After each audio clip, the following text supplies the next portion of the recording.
World Boxing Super Series. So we're gonna jump on that a little bit.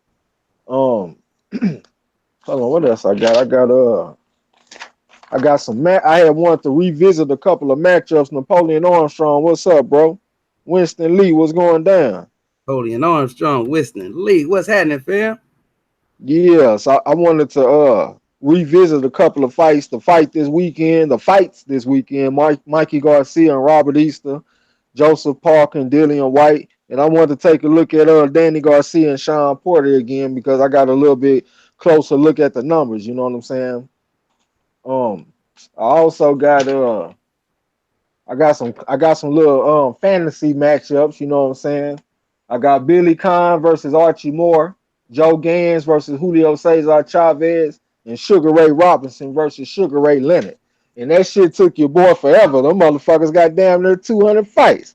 Set shot, what's up, bro? And then we got a little bit of trivia too. Chef, what's going down? Yeah, eat the cake. You know you want some of this cake, anime. Yeah, man. Boston Bike said Usyk has as much power as Paulie Malignaggi. Well, that's cold. Yeah, he ain't got very much power. A lot of people be saying that shit about Lomachenko, and I agree with that shit for the most part. But I think Lomachenko like changes up his power. Like he has variance on his shots. When I see Usyk, it don't look like he got a choice. You know what I'm saying? It just look like he just doesn't have much power. You know what I'm saying? Yeah, Napoleon Armstrong laughing at the Ike Turner. Brooklyn child said Usyk is trash. I ain't gonna say he trash. He just don't have no power and he's very repetitive. Same thing with Lomachenko. See, like when you got great fighters like that, we done had like a Floyd Mayweather, modern day like a Terrence Crawford, Sugar Ray Leonard. They was able to make adjustments in fights. When you look at people like Usyk and Lomachenko, they got one style of fighting that they use. They like a system. You know what I'm saying? They don't come with custom game plans for each individual opponent. You know what I mean? So, you know, they kind of one trick ponies in a sense. You know what I'm saying? I like them fighters that can adjust and stuff though. D Beard 03, what's up with you, bro? D Bid in the I, building. What's happening, fam? I wanted to break down the middleweight lineage today too. Keep the lineage shit going. Want us to go through all them hoes. So today we're gonna be on the middleweights. It ain't. I don't think it's gonna be super hard. You know what I'm saying? But it's gonna be a challenge. It ain't like the welterweights, but it definitely ain't the easiest one either. You know what I'm saying? Brooklyn Child say anybody saying he's a top pound for pound is talking bullshit. King Hebrew, what's up with it? King Hebrew in the Hold on. building. What's up with it, fam? So what you mean top pound for pound, Brooklyn Child? You mean like top 10? You know what I'm saying? I mean, we gotta give him credit for winning that tournament. And plus the motherfucker just he undisputed at cruiserweight, ain't he? He undisputed at cruiserweight, right, Marlo? Mm-hmm. Yeah, so we got to give that motherfucker some kind of credit for that. Now we got to give him credit for that. Now when it comes to the eye test, that's a different matter. If you're looking for fighters that's making adjustments and stuff like that can fight off the front foot, fight off the back foot, and got power and stuff like that, well, that's a different story. You know what I'm saying? But as far as his accomplishments, I gotta say that he's a top pound for pound fighter. Haplotype, what's up with it? King What's Hebrew. going down? What's good, fam? Damon say you got to adjust and come with different angles to win. Yeah, that's true. He got the angles. He just don't have the adjustments. I don't see him fighting different styles. Like every time I done seen Usyk, it done been like the same thing repetitively. You know what I'm saying? That's my only gripe against him. Hop in the Uh, building. What's Appletite say what's good, up. Hop? Hop, what's up, man? What's up to the poet? He said Usyk is number 5 on this pound for pound. I ain't mad at you. You know what I'm saying? He leaves some Timmy shit to be desired as far as the eye test. Timmy Diamond, what's Diamond. up, bro? I ain't even Good, see fam. it. Brooklyn Child said I have a different perspective. I have a video on the topic. All right, brother, I'm gonna make sure I check it out, man. You know what I'm saying? I damn sure got respect for everybody's opinions. You know what I'm saying? And I learn from everybody too. Shit. Appetite said Crawford is pound for pound. Undisputed is a great achievement, but doesn't automatically give number one status. Crawford didn't lose or take a long layoff, so his place is still secure. Yeah, I didn't never think that his place was threatened. You know what I'm saying? That's why I said earlier, like what you just said, undisputed is a great achievement, but doesn't automatically give number one status. See, that's why I say he got the undisputed. He won that tournament, so that's a good thing. But he doesn't pass the eye test the way somebody like a Terrence Crawford does. You know what I'm saying? So for me, when I look at pound for pound type shit, Ace I man. look at what you have achieved. Ace man, what's up? I look at what you've achieved, and I also look at the eye test. You know what I'm saying? So he got one box check.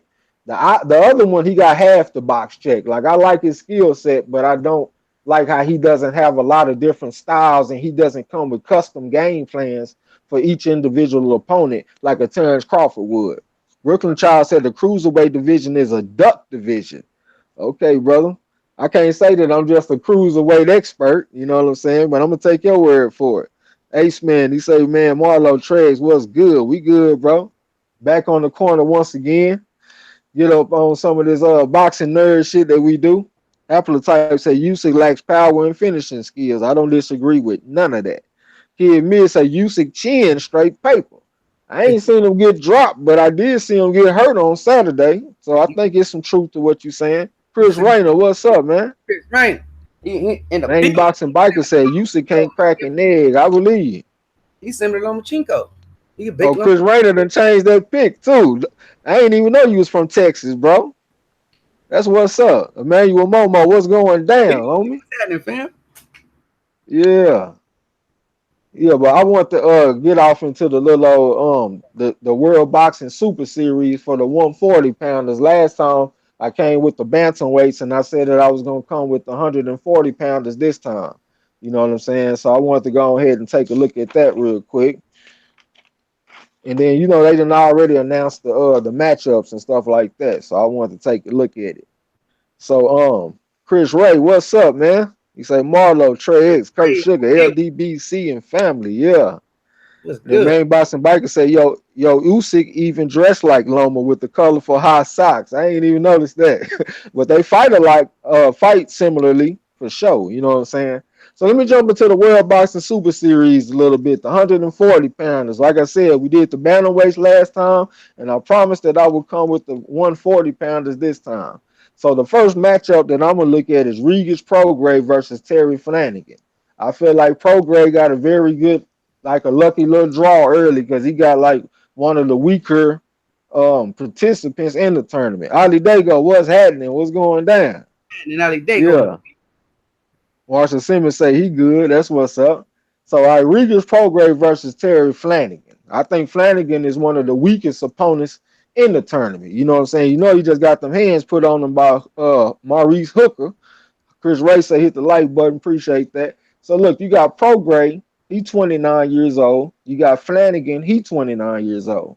Regis Prograis is 22 and 0 with 19 knockouts, and Flanagan is 33 and 1 with 13 knockouts. Regis Prograis is 5'8". Flanagan is 5'9" and a half. They don't have Flanagan's reach up, but Prograis' reach is 67 inches. You know what I'm saying? Um, Prograis is a southpaw. They got Terry Flanagan listed as a southpaw. Prograis' opponents are 308, 197, and 17 for a 59% win percentage. That's on the low end. You know what I'm saying? Hold on. Napoleon Armstrong said, White America from the tree, Usyk like Loma acting like a world beater. Hey, that's not out the possibility for sure, the realm of possibility. But look, so Prograis, his opponents 308, 197, and 17 for a 59% win percentage. That's not very good. The people that he's knocked out have been 284, 185, and 15 for a 59% win percentage. That's not good. The people that he's went the distance with have been 24, 12, and 2 for a 62% win percentage. All of that's like way below average. But the thing is, he going against Terry Flanagan. His opponents have been 493, 510, and 38 for a 47% win percentage. This man Flanagan has been fighting straight up bombs. The people that he's knocked out have been 178, 200, and 12 for a 46% win percentage. And then the people that he went the distance with have been 292, 310, and 23 for a 47% win percentage. You know what I'm saying? This dude fights straight bombs. His opponents overall have had losing records. You know what I'm saying? Um, the person that he lost to, Maurice Hooker, he was 23-0-3 for 88% win percentage. I count the draws just like losses because it's win percentage. Did you win or not? Prograis in 2017 he fought twice. 2018 he fought twice, so he's been fairly active. And Terry Flanagan in 2016 he fought 3 times. In 2017 he fought once, and in 2018 he done fought once so far. You know what I'm saying? So that's not very good. So you got to take Prograis in this matchup. You know what I'm saying? Let me see what y'all talking about. Marshall say you good, Marlo. Boxing Super Series are building it up.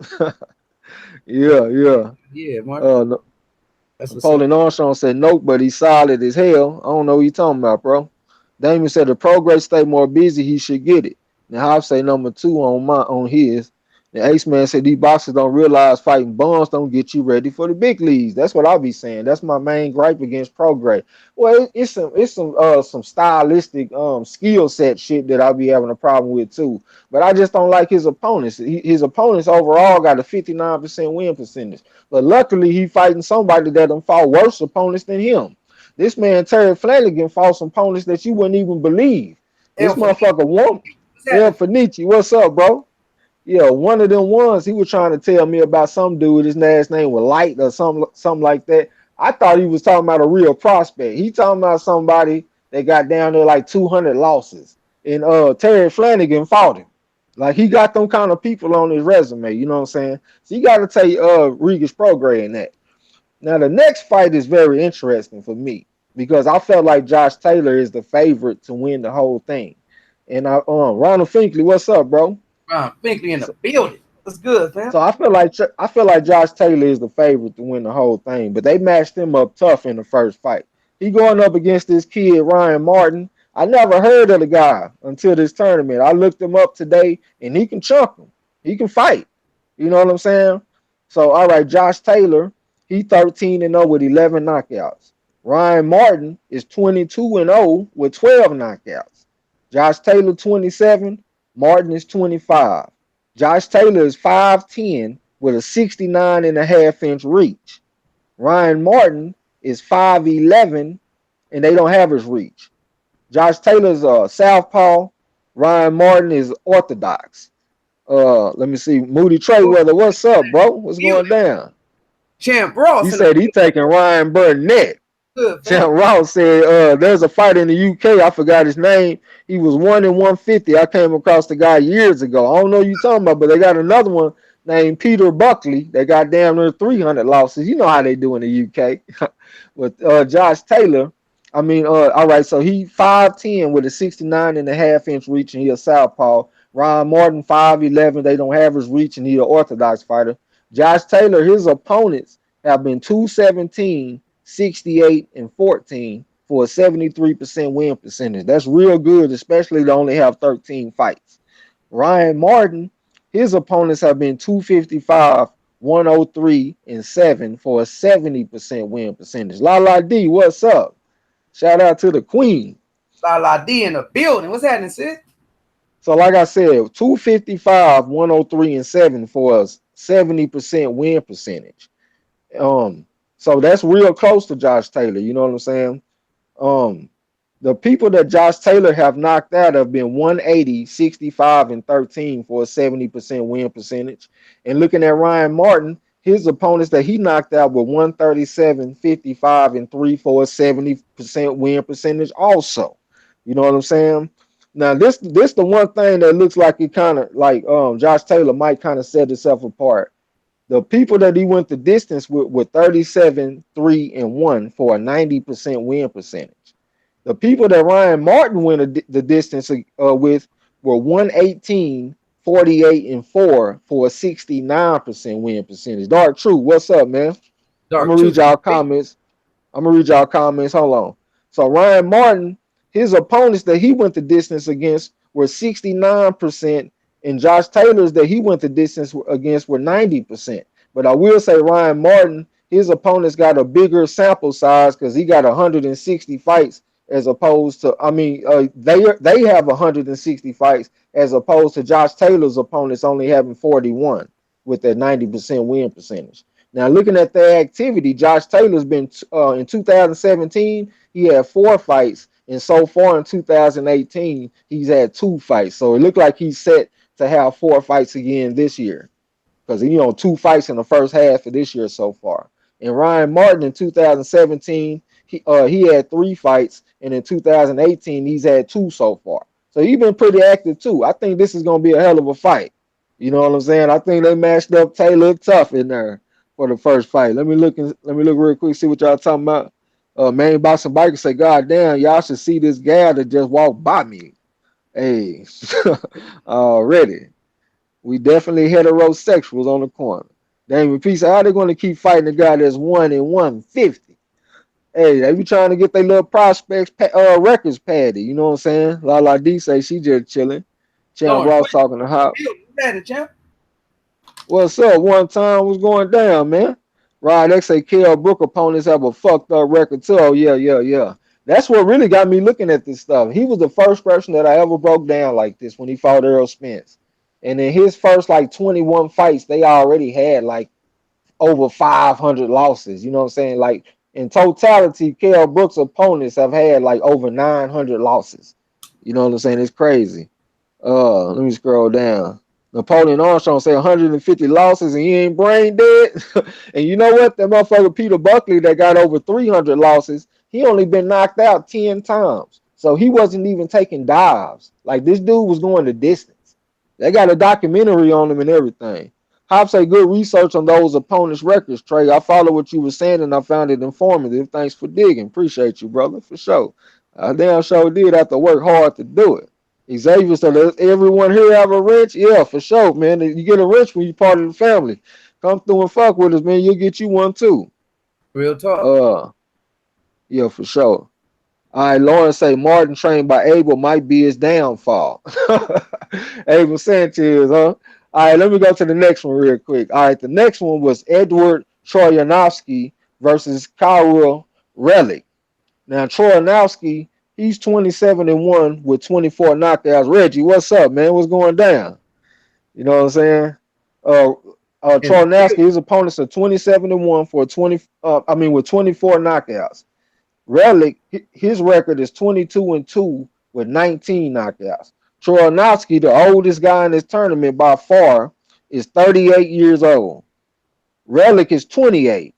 Troyanowski is 5'8". Relic is 5'9.5". Troyanowski got a 69-inch reach. Relic got a 67.5-inch reach. Both men are orthodox. Troyanowski's opponents have been 476, 136, and 19 for a 75% win percentage. That's great.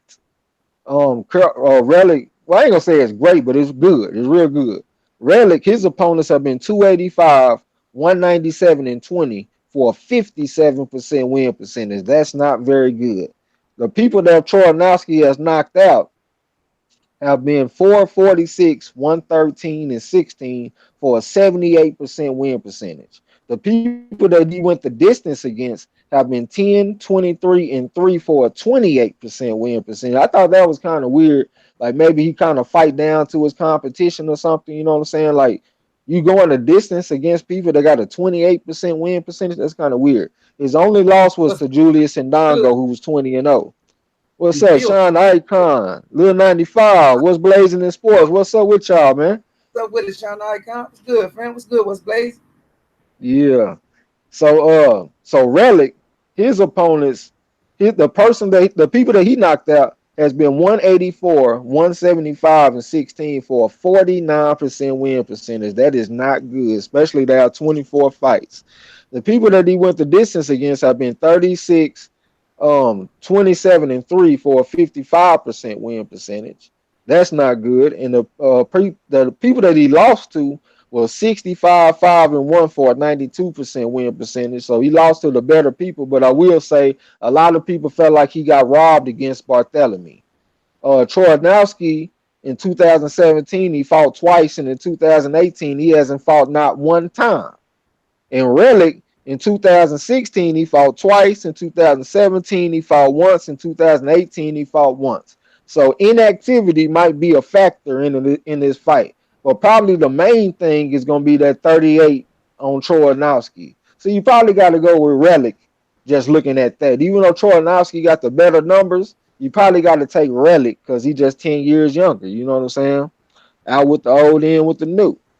Oh, let me see. Or what y'all talking about? Lil 95 say this man done got the Ike Turner avatar from the movie. Yeah, it was just funny when I saw it, so I just said, fuck it. What's Blazing say what it do? El Fanichi said, I like relief for some reason. Okay, Hop say, y'all look at our Trey X doing a deep research.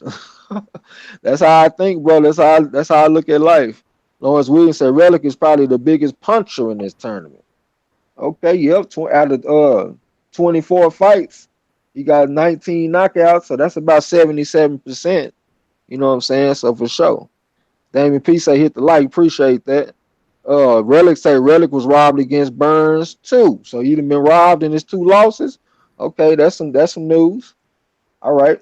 So just looking at that, I probably would still go with Relic though. And then you saying that he been robbed in his two losses, you know, that strengthens that pick for me. You know what I'm saying? So the last one in the tournament is Ivan Baranchik versus Anthony Yigic. They be coming with them names, man. So Baranchik is 18-0 with 11 knockouts. Yigic is 21-0-1 with 7 knockouts. Baranchik is 25 years old. Yigic is 26 years old. Baranchik is 5'8" with a 67-inch reach, and Yigic is 5'7.5", and they don't have his reach listed. He a southpaw, and Baranchik is orthodox. Now, Baranchik's opponents have been 137, 47, and 12 for a 70% win percentage. The people he's knocked out have been 95, 40, and 10 for a 66% win percentage. The people he went the distance with were 42, 7, and 2 for 82% win percentage. So you can see when he fought better people, he went from knocking them out to going the distance. You know what I'm saying? Yigit, his opponents have been 320, 185, and 17 for a 61% win percentage. Chris Gillimet, what's up with it, bro? Chris in the building. What's good, fam? The people that he's knocked out have been 116, 85, and 4 for a 57% win percentage. And the people he went the distance with have been 200, 95, and 13 for a 65% win percentage. So that's the same thing a little bit. Like he went from 57 to 65 from knocking people out to going the distance. So when he fought better people, he started going the distance. He had a draw with a guy that was 4-5 named Tony Pace. I don't know what that was all about. I don't think he really got no business, you know what I'm saying, going the distance with some guy like that. But he don't have very much knockout power. Out of 22 fights, he only got 7 knockouts, so that's about a 32% win percentage. I mean knockout percentage, my bad. So that's not very good, man. I got to go with Ivan Baranchik in that one. Who would y'all take out of that one if y'all know anything about it? Let me look back. Okay, let me Sean Icon said, okay, kid, talking to Kid Me. Kid Me said, Trez, what do we have to wear our hair like that? I still be fly, brother. Shit. Chris Rayner said, Baranchik is my dark horse, and I'm picking Progray. You think Progray gonna take it down? I ain't mad at you. Marshall say, Marlo, that you on that avatar? No, that's the 6-pack. I can't even see it on mine. Sethshot said, this gonna be a hell of a tournament. I'm with you on that. Sean Icon said he'll be back. That's what's up. Winston Lee, what's up, man? If I ain't said what's up to you already, he said the beast. And Lala D said she don't know enough. That's why you got to come to the corner, man. I'm pretty sure you feel like you know more than you did before, because I certainly do. This shit done made me a better boxing fan. You know what I'm saying? Because my history was weak. What you about to say, bro? Hey, I was talking to Lil 95. Lil 95, okay, fam, that's what's up. I'm being there for you. You know what I'm saying? You and Lala D. Yeah. So okay, that's what we got going on for the World Boxing Super Series, y'all. So the next thing that I was looking at was a couple of matchups that I wanted to revisit. because I looked at their numbers like just just real quick, but I kind of got a little bit more into it this time, like I just did the other ones. You know what I'm saying? So I wanted to look at Mikey Garcia and Robert Easter this weekend. I want to look at Joseph Parker, Dillian White, and I want to look at Danny Garcia versus Sean Porter. So Mikey Garcia and Robert Easter Jr. first. Y'all tell me who y'all riding with too. I know we've been saying it, but we're gonna make our final picks for the day. Chris Rena said you going to the Garcia Easter fight, Marlo? Yep. Okay. Chris Gilliam said don't say Smith. I don't know who Smith is. All right. Now look, Hop said he going with Garcia. Okay, check this out. So I'm looking at this fight. Mikey Garcia is 38-0 with 30 knockouts. Robert Easter Jr. is 21-0 with 14 knockouts. Mikey Garcia is 30. Robert Easter Jr. is 27. Mikey Garcia is 5'6". Robert Easter Jr. is 5'11". Garcia got a 68-inch reach. Easter got a 76-inch reach. Robert Easter Jr. got down to the same reaches as Hurd. Jared Hurd. He got a half an inch reach shorter, got a half an inch shorter reach than Jared Hurd. That motherfucker got some long arms. Now, both fighters are orthodox. Now, this is what kind of got me kind of perplexed for this fight a little bit. Mikey Garcia, his opponents have been 675, 259, and 56 for a 68% win percentage. That is very low, especially to have damn near 40 fights. Your win percentage is 68%. The people that he's knocked out have been 485, 208, and 41 for a 66% win percentage. The people that he went the distance with were 190, 51, and 15 for a 74% win percentage. So when he went from 66 to 74, he went from knocking people out to going the distance. And I'm gonna say that Robert Easter Jr., his opponents have been 351, 120, and 15 for a 72% win percentage. That's not just the highest, but it ain't low either. The people that he's knocked out have been 178, 86, and 10 for a 65% win percentage. They ain't the greatest, but the thing is right there with Mikey Garcia. Because Garcia is at 66 and Easter is at 65. Now look, when Robert Easter, the people he went the distance against, they were 173, 34, and 5 for an 82% win percentage. You know what I'm saying? Mikey Garcia, his opponents were 74, and Easter is at 82 for the opponents that they went the distance against.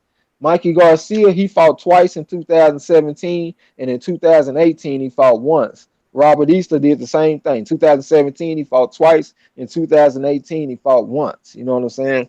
And I saw Dante's Boxing Nation posted a little video talking about how this fight kind of reminds him of Diego Corrales when he fought Mikey Garcia, big brother, Robert Garcia. You know what I'm saying? And I do see some similarities in that fight. You know what I'm saying? Like, I mean, Mikey Garcia got like a similar boxer puncher style as his brother.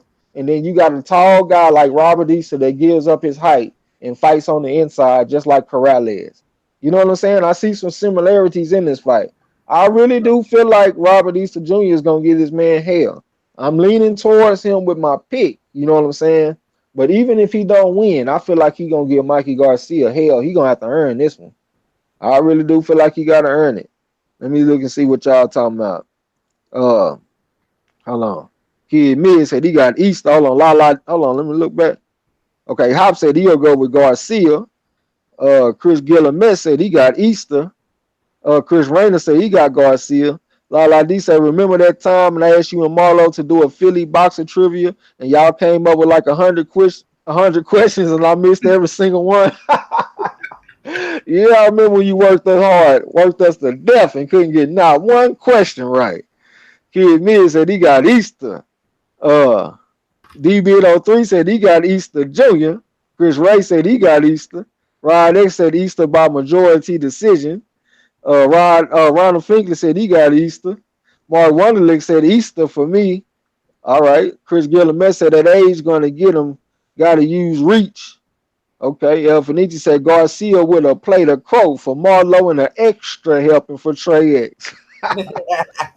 Hey, you make sure you be here to serve it to us. Right. Don't run if that motherfucker beat Garcia. Do not run, Mr. El Fenici. Square business. Marshall Simmons said Marlo, not the six. The guy chatting a honey up, real player, just needs a haircut. I don't know what he talking about. Marshall Simmons said he got Easter. Lil 95 said I gotta go for Bunny, but Mikey uh won't shock me. Although Mikey winning wouldn't shock me. Okay. Damon P said Easter got tougher opponents on his record though. I mean, just looking at the numbers, I mean, they right there with each other, you know what I'm saying? But it do look like Easter might have like it's, the numbers kind of favor Easter a little bit more than Mikey Garcia. You know what I'm saying? Kid Mid, okay, Chris Gilliam said Easter gonna hit him and get him in 8. Okay. Lil 95 said always bet on black. Hey, that might get you broke though, bro. You gotta break the fighters down. You can't just look at it like that. Chris Gilliam said him too. He said, get my knowledge up every day. Lil 95 said, I need money to be like Hitman Tommy Hearns in that beat. Yeah. No, not for sure. Lil 95, okay. I mean, Lala. Hold on. She said she got Easter. Kid Miss said, Marlo Trace, I got some good shit tonight. I ain't got no name. All right, bro, put it in the win. Sean Ross said he got Garcia by decision. Timmy Diamond said Garcia by wide margin. Chris Ray, he laughing. Xavier, he said Robert needs to hop around that ring like a bunny. Jabs and pot shots. Okay. Anthony Jones, welcome to the gym, man. And you too, Xavier. If I ain't tell you, welcome to the gym, bro. He said, what up to the chat? Mikey by stoppage. Okay. Hey, we're gonna be calling the fight too on the corner, man. So y'all come through and kick it with us. Either we gonna be talking shit or we gonna be eating crow. One of them, you know what I'm saying? Chan Ross said, who's the judges? Do they have them listed on BoxRec yet? I ain't never searched a judge in my life, brother. Shit, I might have to start. El Fenici said, Trez, keep a link ready for me on the post fight. All right, all right. Timmy Diamond said, we can't pretend like we didn't see Easter get tossed up before. Okay. I just seen Mikey Garcia have some trouble in some fights too. You know what I'm saying? Like against Salido and shit in the second half of that fight. Main Boxing Biker said, I want Easter to win, but Mikey is a better fighter, even though I don't like his racist ass. Okay. Chris Ray said, it's my boy Kurt Sugar here. He gonna be here. Ace Man said, I want Issa to win, but I can't picture him beating Mikey. That's a good point because when me and Marlo was talking about it, we were like, which fighter can we see as a unified champion first? And both of us said Mikey Garcia. But we're going to stick with our pick, though. Sean Icon said, I got Easter, but a draw is possible, and I think this will be a Garcia's toughest fight. I think so, too. I just don't see Robert Easter's on this man resume. Best fight the best. What's going down, boy? Best fight the best. What's good, fam? Sean Icon said, I got Easter, but a draw is possible. Oh, I read that. Lala D said, I made the mistake of betting on black with mints on Saturday. And he got his ass toe up, jaw broke and everything. Ty Legacy. What's up, man? What's going down? What's good, Hey, fam? man, Ty Legacy, my man. He ain't been making no videos or doing no streams and them. Y'all subscribe to my man Ty Legacy. Shit, if y'all like the corner, it wouldn't be no Marlo's corner without Ty Legacy, because he the motherfucker that got me and Marlo to start doing this shit. You know what I'm saying? So yeah, shout out to Ty Legacy, man. Give me all right. Chris Ray say, good, you guys are going to be calling that fight. Oh yeah, we gonna be in it. Best fight the best say Garcia versus Easter is a pick'em fight. I ain't mad at you. I think so too. It's close. El Fenici said it's gonna be a good ass fight. It is. It is. I can't wait for that shit. Y'all subscribe to the homie Best Fight the Best too, man. Hold on, Kid Mid said that's why I don't like Mikey Garcia. Why you don't like him, bro? Oh, you talking about because he racist? That Mayate shit or whatever that shit is. Anthony Jones said I don't think Easter can beat an elite fighter because he isn't one due to his fighting style. Okay, I respect your opinion on that. Ty Legacy say videos and lives coming soon when he's sober up. The voting say y'all pray for me smoking my last blunt until September the 21st. Got 2 months to clean out. God damn, you can't push it back to a month and a half. God damn, give yourself one more day, man. Buy you one more eighth or something, man. Sean Icon said he good. What's up, bro? If I ain't said what's up to y'all already. Lawrence Williams said, I don't think Easter should completely abandon his inside fight and just have to pick his spots. Yeah, you always want to have different looks and shit anyway. And then Corrales had a chance on his brother fighting that inside style. So hey, we gonna see. China, who you got in the tournament? Who you got? Ty Legacy say just joking, coming soon. Got to get the work in. Hey, y'all subscribe to my boy Ty Legacy, man. Chris Ray, he laughing. El Fenici said Garcia might bring out the best in Easter. Yeah, I can see that. All right, the next one, man. Y'all tell me who y'all got in this one too, man. Joseph Parker versus Dillian White. You know what I'm saying? Y'all let me know who y'all got. Let me go ahead and give y'all the little rundown. I'm gonna read the last main boxing biker said, yeah, I'm gonna make a prediction video. Okay. Best fight the best at Easter versus Garcia. All depends on Easter. If he uses his height and reach, he washes Mikey. If he don't, he gets knocked the fuck out. Okay. Sean Icon said Dillian White a straight clown, but he confident. I like that about him. And Ty Legacy say thanks. Oh shit. You ain't gotta thank me for that. Like I said, Ty Legacy the person that got me into doing this shit in the first place. I did my first live stream on Ty Legacy channel. If you want to hear me sounding like a straight newbie greenhorn motherfucker, go check that video out. All right, I see y'all saying y'all got White. All right, let me break it down for y'all real quick. I see the chat going kind of fast. All right, Joseph Parker, he's 24-1 with 18 knockouts. Dillian White is 23-1 with 17 knockouts. Very similar records. Joseph Parker, he's 26, and Dillian White is 30. Both of them are 6'4", and Joseph Parker has a 76-inch reach, which is actually pretty short for a heavyweight. Because, like I said, Jared Hurd has a 76.5-inch reach, so Parker has a half an inch reach shorter than 154-pound Jared Hurd, even though Jared Hurd is a fucking giant. Dillian White, his reach ain't too much ahead. It's longer. It's 78 inches. Parker is orthodox. Dillian White is orthodox. And this is where everything comes into play for me. Joseph Parker, and besides the styles, because I feel like Joseph Parker is a slicker fighter, but his opponents have been 533, 109, and 14 for an 81% win percentage. That shit shocked me when I saw that. Dillian White, his opponents have been 336, 273, and 32 for a 52% win percentage. That is terrible, especially for a motherfucker having 24 fights. This dude Dillian White don't fight nothing but bums, y'all. The people that Joseph Parker have knocked out have been 376, 90, and 11 for a 79% win percentage. That's pretty good. The people that he went the distance against have been 137, 19, and 3 for an 86% win percentage. That's pretty good. His only loss was to Anthony Joshua, who was 20-0 at the time. Dillian White, the people that he knocked out have been 219, 152, and 22 for a 56% win percentage. Terrible. The people he went the distance against have been 117, 121, and 10 for a 47% win percentage. And he had one draw. No, not a draw, but his only loss was against Anthony Joshua, who was 14-0 at the time. So the numbers heavily favor Joseph Parker. And when I look at what they do in the ring, I think Joseph Parker is the better, slicker fighter. You know what I'm saying? I remember Marlo, you made that pick too. You want to put something in on that, Marlo? On Parker White? Yes, sir. Yeah. Parker is a Frankenstein, and what? White is a Frankenstein, and Parker gonna move around and check that chin all night. You gonna be too slick for him? Too slick. All right. All right. Lala D said she got White. Kid Mid said he got White. Timmy Diamond said he got Parker. This man finally agree with me. Chris Ray said, okay, talking to Napoleon. Marshall Simmons said, Treg, so you were saying that you thought the Smith fight was good enough for fight of the year so far? Smith fight? Who the hell what Smith is this man talking about? Man, I don't know who them folks was that fought a couple of weeks ago, but I thought they had the fight of the year so far, but they candidates for round of the year. The motherfuckers that had them foreign sounding last names. I know one of y'all know what I'm talking about. They were fighting like a motherfucker about 2 weeks ago. What you about to say, bro?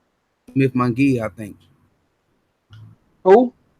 Liam Oh, Smith. Liam Smith and Jaime Munguia. No, I don't think it's fighter of the year. Fight of the year. No, I don't think it's not that. It was a good fight though for sure.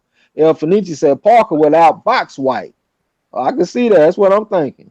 Lil 95 said Dillian White 24/7. All right. Hey, make sure you come eat your crow. Best fight the best. Say fuck both Parker and White. I hope they knock each other out. Double knockout. All right, brother. Uh, Napoleon said, okay, I think he's talking to somebody else. Sean the Icon said Dillian White by stoppage. All right. Best fight the best said White is trash. I'm picking Parker. Named Boston Biker said Mikey likes space to throw his punches.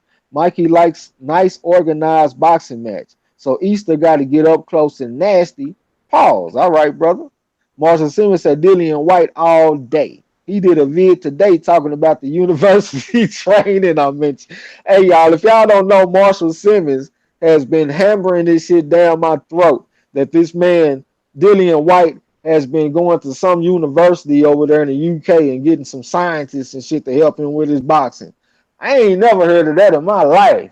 A goddamn scientist gonna help Hey, you be a better fighter, but we gonna that's what see, he. Hey, man. hey, Marshall, that's what he need. The way he fight, he be walking around like Frankenstein, Yeah, getting pieced up yeah, by another stiff. yeah. He gonna have problems Damon Peace, with that move. Go ahead, bro.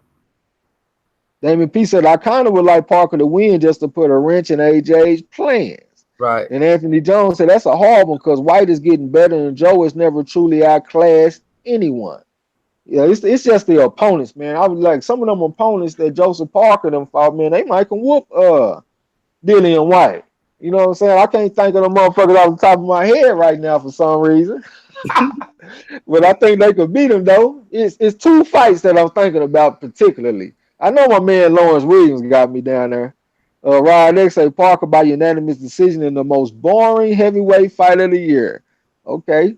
Chris Ray say Parker by knockout in the fifth, man out cold. I don't know if Parker will knock him out. I think Parker beat him on points. I say Parker by unanimous decision. I think he's gonna go out there and just outbox his ass. He admits say Parker has no power. That's a good point. I don't know if he just ain't got no power. He got 18 knockouts in 25 fights, so that's a 72% win percent. I mean knockout percentage. So that's not that bad, bro. I'll say, okay, best fight the best. Say Parker is a far better boxer. I agree. Lawrence Williams said, I got Parker.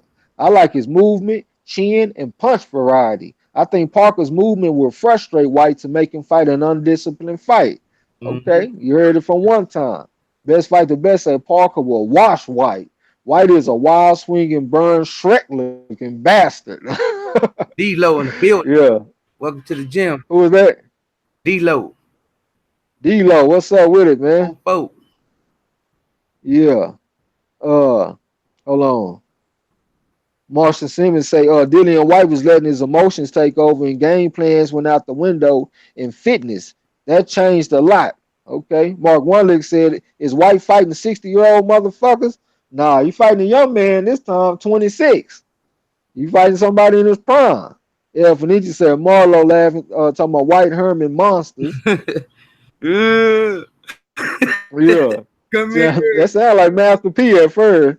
Come John Ross said the guy from Cancun. Deshaun Icon said, I'm shocked at that record. I have to change my pick. Yeah. Okay, Marshall. I see you around the finger said, I'm back. This nigga 50 and a O. Oh, he said this nigga 50 a hoe. Yeah. Okay, I guess he been doing that, whatever he doing with Floyd. Chris Ray Derek, said, thank you, family and friends. what's happening, fam? What's up with it? What's up? 27 watching, 27 likes. Appreciate that. Seshaw said White's conditioning is suspect. Parker takes no chances, though. She'll be competitive anyway. All right. Lil 95 Sapavina is one of them boxers. There we go. Appreciate that, man. Them motherfuckers were fighting, wasn't they, man? Huh. Shit, that was my favorite fight this year for sure. Talk 10 in Sean the Icon. building. Good, fam. What's up with it, man? Sean Icon said, apart from Joshua, he be fighting straight bums, huh? Yeah, bro. Let me read it to you one more time. 336, 276, and 32 for a 52% win percentage. That's his opponents. Straight garbage. Man fights straight bums. El Fenici said, fight of the year, Wilder versus Ortiz. I can't say that it was a fight of the year. because it ain't like it was just a straight up knock down, drag out, slobber knocker like the motherfucker Ross or whatever his name is used to say on the wrestling back in the day. But it was a very intriguing and dramatic fight. You know what I'm saying? It kept you on the edge of your seat. But it ain't like they were just going back and forth and just beating the hell out of each other. You know what I'm saying? D-Lo crazy. Main boxing biker said White is a bum. He almost lost to Jazor. And Hop said he got Parker. Mark Wonley said that bro that boxed Friday night was hella good. Oh, you talking about that prospect, Jaron Ennis. We called him the Cotton Candy Kid. El Fenici said the University of Bomb Beaters, huh? Yeah, that's where he training at. Lil 95 said Saucedo versus Zapovina was that fight you're talking about. Appreciate that, brother. Them motherfucker was fighting. Marshall Simmons said there's a video out today. What you talking about White Weekend? Ty Legacy say White is pound for pound #1. Hey man, everybody that subscribed to Ty Legacy earlier, y'all unsubscribe from that motherfucker from saying that shit. I can't be co-signing no motherfucker that's talking about White is pound for pound #1. I do not endorse that at all. Hell no. Whole list is messed up. Look at his list. Got to it. Oh, I get to it. Lawrence Williams say Takam and Ruiz. I was thinking of Ruiz is one of them, but it's another one that I was thinking about. Brief in the Didn't he fight Huey Fury or some shit like that? I think that's who I'm talking about. Lala D say he needs to come here to be better. He's too proud to come here. He should go to Cuba. Okay. Ace Man said Parker should outbox White, but I could see White overcoming Parker with the wild punches in spots too. Okay. I can see Parker catching that motherfucker too, but I just think Parker gonna be too slick for him. Kid Mid said Parker ain't fight nothing but them folks from New Zealand. See, you know what though, Kid Mid? Like when I look at people's records, I know it's not always about the record because when I look at these numbers, they raw. I know it's not accounting for people coming up in weight. It's not accounting for people coming off of layoffs. But when I look at your record, I'm just trying to see your intent of winning. Like if a motherfucker coming in and got 50 losses, how hard is he gonna try to win? You know what I'm saying? If a motherfucker undefeated, even though he ain't been fighting nobody, I would think that he would try to win. He undefeated. Why would you want to let your old go? So all the records in between, I just feel like they're just varying degrees of how much you trying to win. That's the main thing I take from that. What's good, fam? D-Lo. Who you say? I said Teddy in the building. What's good, fam? Teddy Blotter Wood. What's up, man? Hold on. D-Lo said Parker will rough White up and still lose a decision unless he drops him a time or two. Okay. I think Parker gonna shine on him though. El Fenici say Huey. Why can't I say that motherfucking name, man? Fury, goddamn me. I can't say that shit. Man, Boston Biker said White went life and death with old ass Chisora. But Parker seems to be in Eddie Hearn pocket, so he might take a dive. Yeah, I was thinking about that too, but you know, all of that speculation, I can't really quantify that. So I just said, fuck it. I'm just gonna just take the fight for what it is. You know what I'm saying? Xavier said 18 knockouts against who? He has none in title fights. Yeah, you got a point in that, you know what I'm saying? But the records of the people that he knocked out wasn't that bad though. Like I said, it's not all about records, and it's a raw way to look at things, but just looking at the records of the people, they was 376, 90, and 11 for a 79% win percentage. You know what I'm saying? So I'm just looking at it just for what it is. Ace Man said to me, they both bums. It should be an entertaining fight though. And then D-Lo said, yes, sir. Emmanuel Momo said, I got Parker over White. Easy work. And Derek Bailey, what's up? Talk 10 2010, what's going down? Ty Legacy say his pound for pound list. #1, White. #2, Liam Smith. #3, Jeff Horn. #4, Lucas Brown. #5, Rod Salker. God damn. Only in Canada, huh? D-Lo's laughing, say, y'all boy telling me White been attending beat a bum college trying to get right? Yeah, that's what he been doing, man. Say, man, the people that's been off in there talking boxing with us, man, go ahead and throw him a wrench, man. You know we good on judging character. Lala D said, I agree, Wilder versus Ortiz fight of the year. Okay. Lawrence Williams says, Soran Visov versus Estrada is this fight of the year so far? I ain't even seen that fight. Timmy Diamond said, I like how Big Baby called AJ a sweet and low cotton candy, apple jacks, apple juice, pansy, thong wearing sucker. In Reef, what's up, bro? What's going down, man? a building. Goddamn me. Yeah. Ty laughing. D-Lo said unsub. Damn, yeah. Lala D said he think he joking. Nah, I ain't joking. Yeah, I Chef know. say Adamas is a good test for Ennis. Okay, yeah. Teddy Blah the Wood said Parker versus Fury, one of the worst fights, heavyweight championship fights I've ever seen. For real, you think so? So you think that fight is worse than Parker versus Fury? Oh yeah, all right, my bad, brother. I misread that shit. I thought you were talking about Parker and White. Yeah, you talking about Parker and Fury. They won't never hit each other. Marshall Simmons said, Trey, I don't even endorse that pound for fuck's sake. Yeah, you can't. Talk 10, he laughing. La D said, yes, Parker versus Fury was an insult to fans. Definitely the worst. Yeah, no, she's talking now. They hold on. Oh yeah, they already fought. I'm tripping. What the hell? I'm over here tripping. They have fought. That's the one of the motherfuckers they jumped my man Parker. Yeah, that shit was crazy, man. That was terrible how they jumped that man. Xavier said Herb versus Laura for fight of the year. That's a good one. That's a good one. Teddy Blotter Wood said Laura versus Hurd is my fight of the year. Okay. Kid Mid said he agree.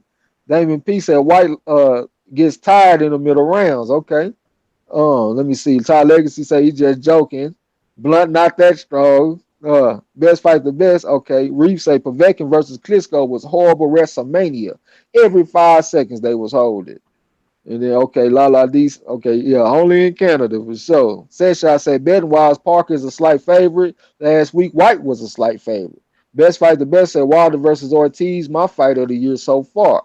La D say no, I think Ty Legacy is joking. Then best fight the best say Fury beat Parker in my opinion. Fury beat Parker. Okay. D'Lo said White talk shit. I rate him high at that, huh? Marshall Simmons say Trey is going to be close and a good fight depends who it's on at the end. Okay. I don't know what you're talking about, but all right, bro. D'Lo said, oh shit, thanks for the wrench. Then I would say most boring heavyweight fight in recent memory for me, Jonathan Banks versus Seth Mitchell 2. Oh yeah, I remember that one. That motherfucker Jonathan Banks won the first fight, didn't he? All right. So y'all tell me who y'all got in this one, man. I was looking at Danny Garcia versus Sean Porter. I know we done talked about this stuff a lot. You know what I'm saying? But it's worth talking about. You know. So Danny, and the first time I did this, I just looked at the numbers like real quick. So I got into them a little bit more this time, like I did with the other ones. So Danny Garcia, he's 34-1 with 21 knockouts. Sean Porter is 28-2-1 with 17 knockouts. I don't know why I thought Sean Porter had more knockouts. I was kind of surprised when I saw that 17, you know what I'm saying? But all right, Danny Garcia, he 30, Sean Porter 30. Garcia is 5'8.5", Sean Porter 5'7". So Danny Garcia taller. That was kind of surprising. Bracy, what's up? Mid it, man. So Danny Garcia got a 68.5-inch reach. Sean Porter got a 69.5-inch reach. Both fighters are orthodox. Now, what's interesting for me, Danny Garcia's opponents have been 772, 188, and 26 for a 78% win percentage. That's very good. That's on the high end for sure. Sean Porter, his opponents have been 546, 205, and 15 for a 71% win percentage. So the edge goes to Danny Garcia so far. The people that Danny Garcia's knocked out have been 352, 105, and 14 for a 75% win percentage. Once again, that's good. Sean Porter, his opponents that he knocked out have been 204, 145, and 9 for a 57% win percentage. That's not very good, and that's like a sharp contrast from Danny Garcia. Danny Garcia, the people that he went the distance with were 393, 83, and 12 for an 81% win percentage. And the people that Sean Porter went the distance against were 284, 60, and 6 for an 81% win percentage also. You know what I'm saying? Danny Garcia, his only loss was to 27-0 at the time, run time. And Sean Porter, he only lost to, run time and Kell Brook. And they combined were 58-0 at the time. You know what I'm saying? So looking at the numbers, I would say that they have a edge that goes to Danny Garcia. He knocked out the tougher opponents. They had a split when it comes to the people they went the distance against. You know what I'm saying? Now, I know Sean Porter. I would probably still pick Sean Porter. That's my pick because I feel like he the bigger man. He's used to fighting bigger men. I think in the amateur his record was 276-14. He was fighting at middleweight. He fought Usyk as an amateur, if I'm not mistaken. That motherfucker done fought Danny Jacobs. He done fought a lot of tough people. You know what I'm saying? But I will say this: if you want to look at who got the tougher chin, Sean Porter got knocked out in the amateurs before. You know what I'm saying? So I think he's still a bigger, more physical man, and plus he has a higher motor. Like the motherfucker doesn't get tired. He fights every minute of every round. I be seeing Danny Garcia start to slow down in the second half of fights. Like when he was against Mauricio Herrera, when he was against Lamont Peterson, he just started to slow down, and I think that'll be a problem for him against Sean Porter. I know what y'all saying. Y'all think he gonna hit Garcia gonna hit Porter with that no look left hook. But I just think he got a short window to land that because he's gonna have to catch this guy come on the way in. You know what I'm saying? Because Porter, he fights all the way inside or all the way on the outside. He don't really hang around in the mid range. You know what I'm saying? So I think Garcia gonna have to catch him with like a check hook type punch on the way in if he gonna land that. But I think it's gonna be a hell of a fight though. I can't wait till to get here. You know what I'm saying? But I'm siding with Sean Porter for right now. Even though looking at these numbers, it kind of got me worried a little bit because they favor Danny Garcia. Who you say you was taking, Marlo? Danny Garcia. Oh yeah, you said you taking Danny out the gate, huh? Yeah. That Okay. horse, that horse hair on his head ain't gonna help him, man, for them cuts. I saw somebody say he go win by cuts from them head. Yeah, That horse hair ain't gonna help. We gonna get time coming up in there. yeah. Okay. Best fight the best. Say Burn Shrek getting beat, fam. This would go the distance and Shrek will get schooled. Napoleon Armstrong said he got Sean Porter. Showtime. Best fight the best. Say Danny Swift Garcia will beat Porter ass. Moody Trayweather said he got Porter by decision. La La D said she got Swift Garcia. And Kid Mid said he got Showtime. Haplotype said Garcia should win because Porter is a neck fighter. What that mean, bro? I ain't never heard of that. A neck fighter. Best fight the best. And I have said this almost 2 years ago. Bracy said a draw. I called a draw one time. Damon said if Parker win, who AJ going to fight then? If Parker win, who AJ going to fight? I don't know. My mind and went to this other fight and shit. I'll come back to it though. Marshall Simmons say, Sean Porter. El Fenici say, Danny, that's easy work. Hey man, you gonna get you a double serving a crow going against your boy TRAE X, man. You ain't gonna make a good living doing that. Best fight the best. Say Danny Swift Garcia will see Porter on his ass if not stop him. All right. Napoleon Armstrong say may end on cuts with Porter plotting forward. I can see that. Teddy Blotter Wood said I got Swift, but I think he could be a fight of the year candidate. I can see that too. I can see both. I can see both fighters winning too, y'all. I don't think now pick is a crazy pick. I think this is close to like a coin flip. You know what I'm saying? Rod X say Danny by disqualification. Yeah, Larry Boston Mike said, why are you surprised at Porter knockout ratio? He got more head bust than he have knockouts. You know, just his physical style. You know what I'm saying? And most of the times that I've seen him on televised fights, he got the stoppage. But one fight that really bothers me about picking Sean Porter is the Eric Bonet fight. I don't know if y'all remember that. It was like a PBC fight, and the way that Sean Porter won was through an injury because Eric Bonet hurt his leg. You know what I'm saying? But Eric Bonet was getting with him though. I swear he was getting with him. And when I look at that kind of make me nervous. But I just think he's too big, too powerful, and too well conditioned for Danny. That's why I'm taking Showtime. Damien said if Garcia hit him with a couple of clean power shots, that could slow Porter down a little bit. Yup. Session, I say Porter real tough to beat though. Yeah, he got a strong will to win, man. Hop said like Sean as a person, dislike his fighting style. If you can even use the word style. Lawrence Williams say close fight. I'm scared to make a pick because I know the winner would duck and dodge Spence. Hey man, scared money don't win. You know what I'm saying? If you're scared, don't go. Don't come to the corner. Go to church, my brother. We ain't scared on the corner, man. El Finiti said that fight could be stopped on cuts from a Porter headbutt. That seemed to be a popular opinion. Best fight, the best. Say uh Porter gets sat on his ass. Okay. Chris Rayner said I'm rooting for Porter, but I think Garcia wins, but it's going to be a brawl. Okay. Best fight. Yeah, I see you. Anthony Jones said Porter going to make it a ugly fight, but I got Danny by a close gift. Okay. I'll say what's good to Derek Bailey. Timmy Diamond say Garcia by knockout. Garcia won't have any respect for Porter due to his lack of power. You think he don't have no power? I think he can hit you and hurt you. Ty Legacy said, I don't think Garcia stops him. Thurman didn't, and Thurman hits harder. All right. Wheels in a building. What's Uh, that and said? what's up with it? What's up? Main Boxing Biker said, I got Danny Garcia winning this because Broner left hook drop Porter and Garcia left hook is well finesse. See, but like Ty Legacy just said, though, Thurman hit Porter with some hell of a hooks and couldn't drop him. You know what I'm saying? I think some of that when Porter got dropped, I think some of that had to do with him fighting at 145.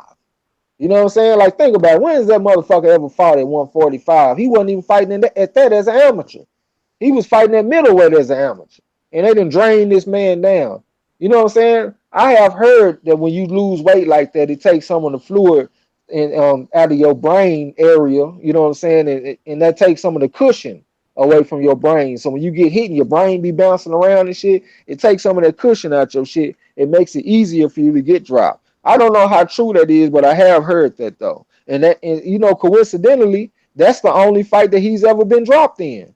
The fight when he was drained. You know what I'm saying? But like I said though, out of the two, I would probably have to say that Danny Garcia has the best chin because I didn't see him take some hell of a punches. And plus, like I told you, Sean Porter got knocked out as an amateur. You know what I'm saying? Danny Garcia was never knocked out in the amateurs. Um, Napoleon Armstrong said Danny has been the luckiest fighter this decade. Turtle footwork, I don't see him winning. I think he's a pretty skilled fighter. Lil 95 said Porter will bully Danny Garcia. I see that. Marshall Simmons said Porter's work rate is excellent. He is. It is for sure. Best fight the best said I have zero faith that Porter will beat Danny Swift Garcia. I've been picking them for years and that ain't going to change. All right, brother. Hey, I respect your opinion, man. I ain't never trying to convert nobody to my way of thinking. You know what I'm saying? We just come through to chop it up together. Best fight the best say Porter is tailor made for Danny Garcia. Okay, we gonna see.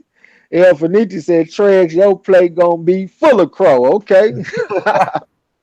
Yours might be too, my brother. And then Anthony Jones said thanks for the strap already. Hop said I'll go with Marlo Garcia and his superior ring skills. I respect. Damon P said if Garcia don't get Porter's respect, he's gonna have a hard night. I can see that for sure. Marshall Simmons said, "What is the Porter fight for title wise? It's for one of them goddamn belts, ain't it? WBC. WBC or some shit, huh? WBC. That's what I thought. I ain't good on the belts though, y'all. So I'm gonna look like a casual when y'all ask me that kind of shit." So our Legacy said, "This is the fight I want to see. It's interesting. I think so too, bro." But like the people say though, man, I'm just wondering what's gonna happen after the fight. Hopefully, we'll get to see the winner fight Earl Spence. Winston Lee said Porter by split decision. I can see that. That's really what I'm thinking. Well, yeah, I'm thinking Porter by split decision for sure. Derek Bailey said I don't think Porter can hurt Garcia, but he can use that MMA style. I say 50-50. Now make a pick, man. Goddamn, you can't pick no you know what I'm saying, no pick 'em. Make a pick, brother. Capital Type said he sticks his neck on the other guy's neck and misses all his punches by smothering himself. Neck fighter like Kareem Mayfield. Okay, we got a new term, neck fighter. Kid Miz said, damn, Charlo domestic violence charge. Oh, man, that ain't good news. Best fight the best said I wouldn't be surprised if Porter Goldberg speared Garcia or Ray Lewis tackled his ass. Anything to win, man. That's one thing I like about him. Anthony Jones said the real question is who can take a quick lead in the beginning of the fight because I do see it having to go to the cards. In the beginning of the fight, I might have to favor Garcia because of his skills. I just feel like Porter gonna wear him down as the fight go on. So in response to what you saying, it would probably be Garcia that get the early lead. You know what I'm saying? Keisha Marcus Hills, how Johnson. you doing? Hey, did you see we put your son in the last six pack of talent video? You know what I'm saying? Showing some love. Kid me say y'all better keep y'all hands off them women. Yeah, for sure, man. Don't be putting your hands on them women, man. There's plenty of niggas out here that want to fight. That's what you want to do. Go to the boxing gym. Marshall Simmons said if it's a WBO fight, any headbutt can lose points for the one that did it. Okay, Xavier said, unrelated question. How do you score 15 round fights? I scored an Ali fight, and at the end, the numbers didn't make sense to me.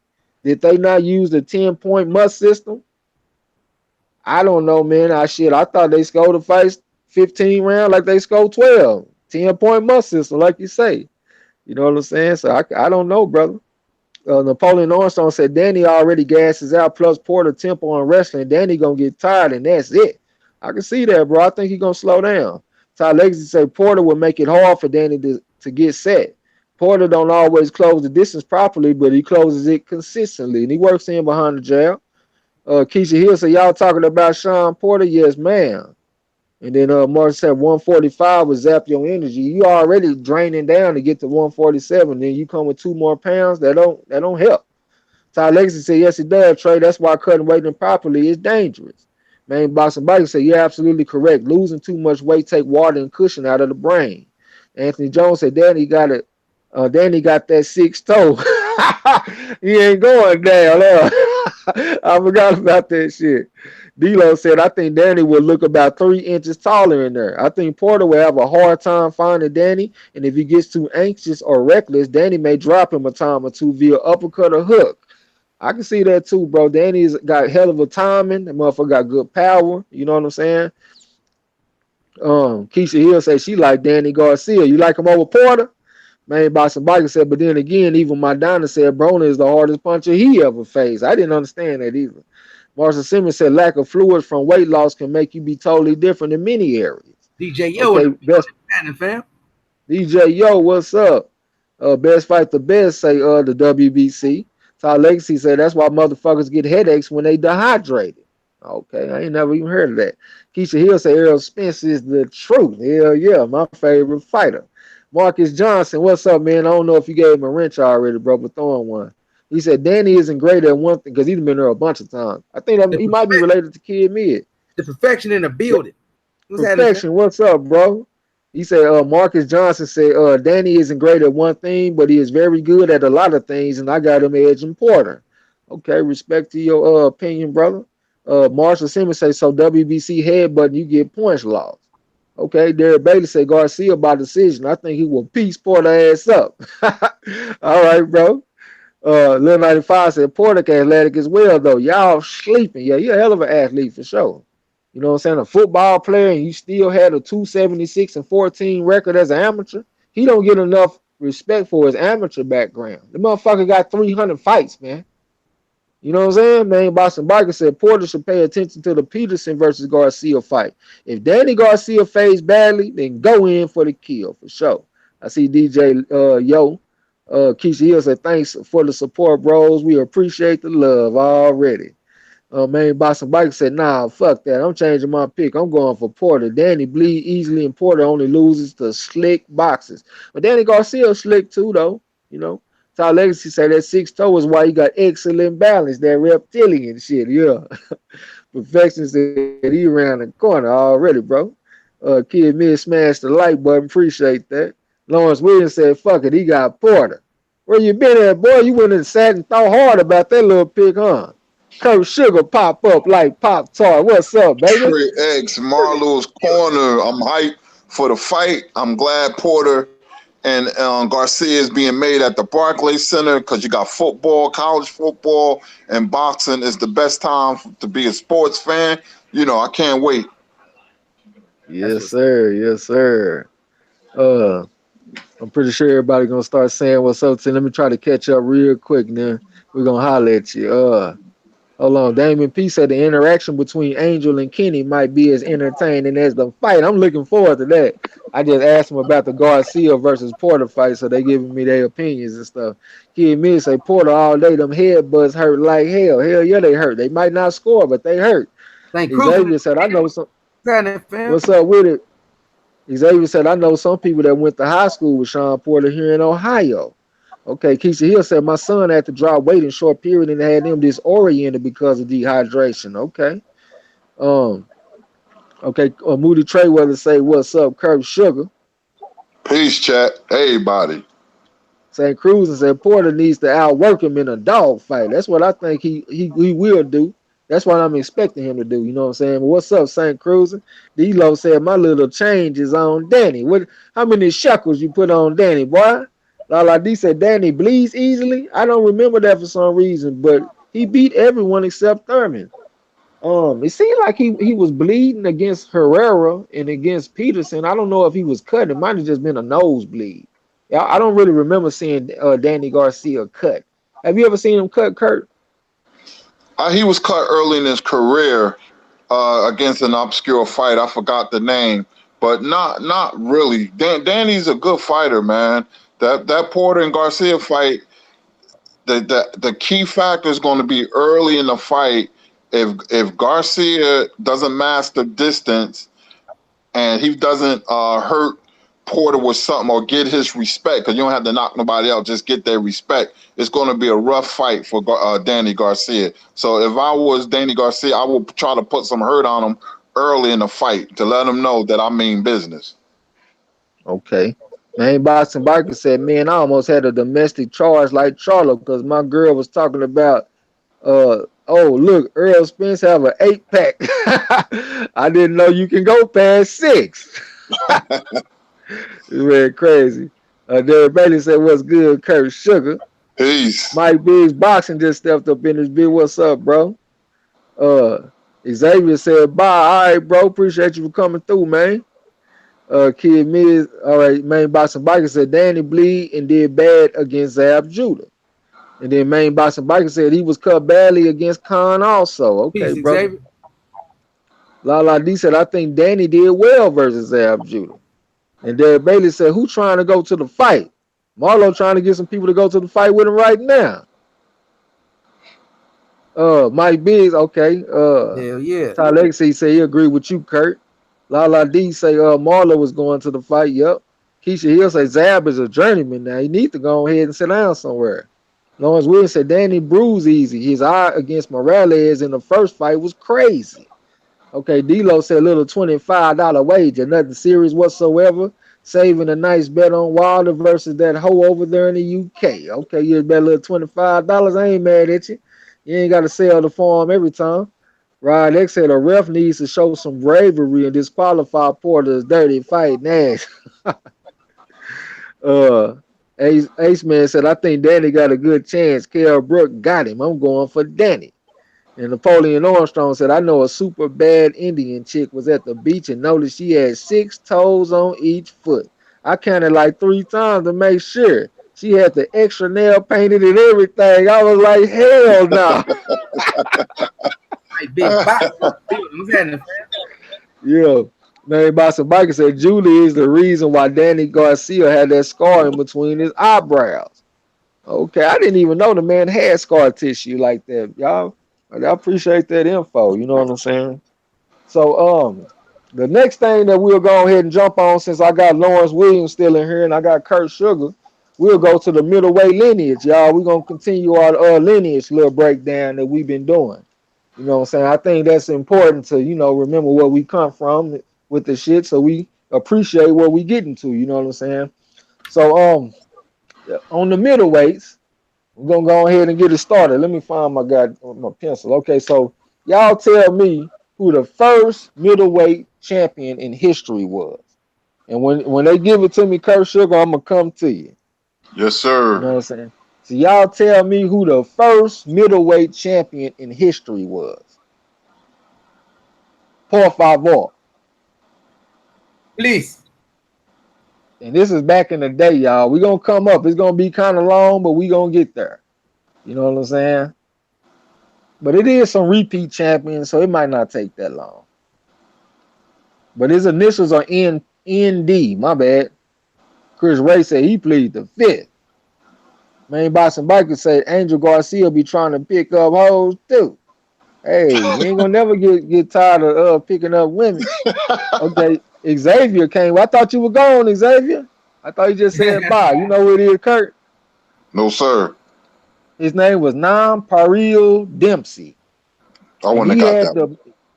the lineal middleweight title from 1884 to 1891. So who beat Nam Paril Dempsey in 1891 for the lineal middleweight title? And his initials are BF.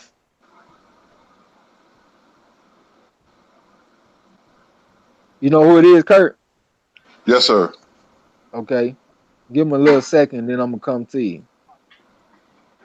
His initials are BF, y'all. Who beat Nam Paril Dempsey in 1891 for the lineal middleweight title? Okay, Xavier got it. Who is it, Kurt? The great Bob Fitzsimmons. The great Bob Fitzsimmons. And you know what? I hate to stop this here, but why don't Bob Fitzsimmons get more credit for being one of the greatest fighters of all time? The first three division lineal champion. He done beat all kind of motherfuckers. Why don't he get more credit for being a great fighter? He, Wait, it's just what's happening, fam? he's just one of those fighters, man, that flies under the radar. I mean, people like us will discuss him, but he's just one of those fighters that people forget about. He's one of the forgotten greats.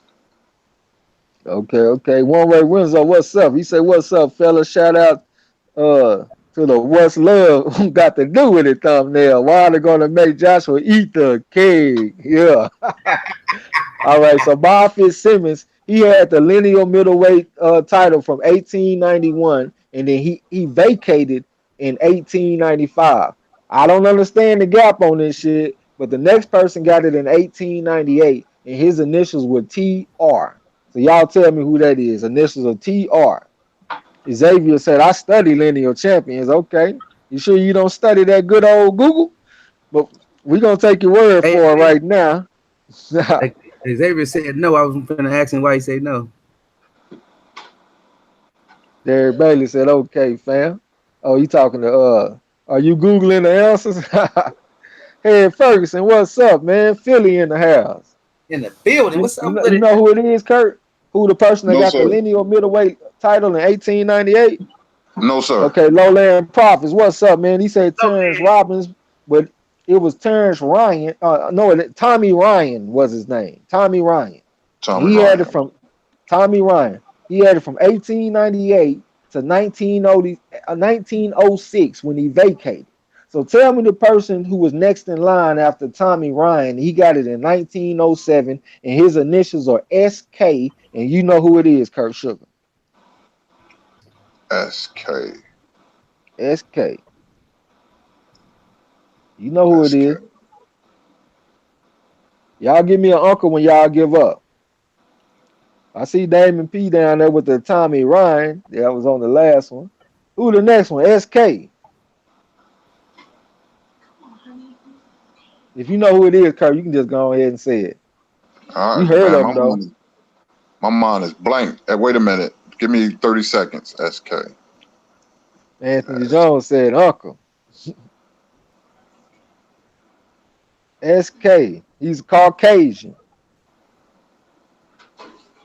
Everybody saying uncle. T.O. All right, Xavier got it. Stanley Ketchel. And he had it from 1907 to 1908. So who beat Stanley Ketchel in 1908 for the lineal middleweight title? And he only had it for that 1 year. And his initials are BP. This might be one that y'all ain't never heard of. You ain't gonna be done heard of all of them. I see you down there, Damon. BP. This might be a tough one right here. He just had it for a brief time. Give me a couple of TOs and uncles. Hold on. The Gans Reverend D7, what's up? He said, what's up, bro? TRAE, salute to you and everyone in the chat. Y'all going in. Appreciate that, bro. Welcome to the gym. I ain't never seen you. We need to Well, salute to welcome, you. welcome. Welcome to the Jizznet. Okay, no, she just guessed. No, it ain't Parker. Y'all give me an uncle. All right, his name is Billy Papke, and he had it from 1908. And then Stanley Ketchel regained it by beating Billy Papke in 1908. And then Ketchel got killed in 1910. So who was the next person after Stanley Ketchel to get it? And he had it in 1913. His initials were FK. Oh, my man, he said, this is Shank. What's up, bro? Hey, give my man a wrench, man. That's my boy right there, man. That's my motherfucking OG right there. Hell What's yeah. up, boy? Hey, he got a radio show that he doing, y'all. This my man right here, man. Like he one of the best brothers that I know. When I first met him, he was doing music and shit, and like he would do music like that was conscious and that was like responsible, like that was like some uplifting type shit. He'll have bars talking about how he go pick his son up every day and he ain't never late. I love that shit about him, man. He a good brother. He got a little show on iHeart Radio, man. So y'all support my man. You know what I'm saying? I don't know what his name is right here. I think it's the Gangster Reverend D7. Yeah, that's my man right there, though. Hey, tell him how to hook up with you, bro. Archie Canapity say, Trez, how are things? I'm good, bro. What's up with you? I don't forgot where I was at. All right, I see it. Frank Cross is his name. Lala D said, how did Ketchel get killed? Xavier said he think he got stabbed. I Lawrence think he got Williams. shot because he was cheating with this guy's wife, I think. Wow, okay. So all right, he had it in 1913. So who beat Frank Claus in 1913 for the lineal middleweight title? I see you down there, Damon. Main boxing biker said, okay, I gotta say this. I've been following from about June. Please give me a rundown on what uncle mean. What are those code words y'all be using? Uncle mean you give up. Let you know somebody got you in a headlock or something. So you say uncle and tap out. You know what I'm saying? So you can tap out, you can plead the fifth, you can give us an uncle, or if you're Latino, you can give us a Tio. You know what I'm saying? We take all of that. Okay, so who beat Frank Claus in 1913 for the lineal middleweight title? His initials were GC. GC.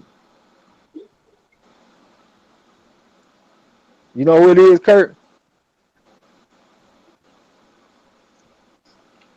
All right, That's for Lawrence me. Williams got it. Lawrence Williams got it. You know who it is, Kurt? George Carpentier.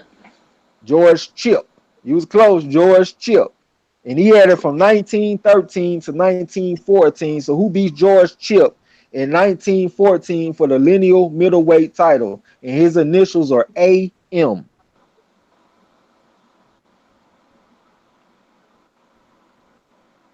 Who beat George Chip in 1914 for the lineal middleweight title? And his initials are AM.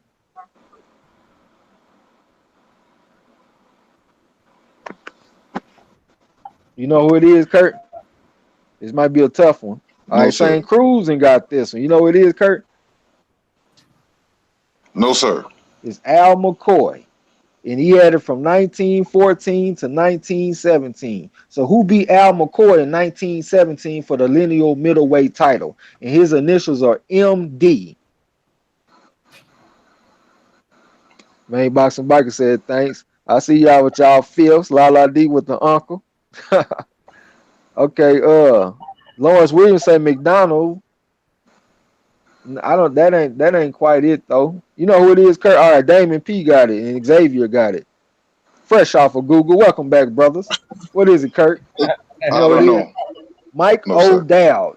And he had it from 1917 to 1920. So who beat Mike O'Dowd in 1920 for the lineal middleweight title? And his initials are JW.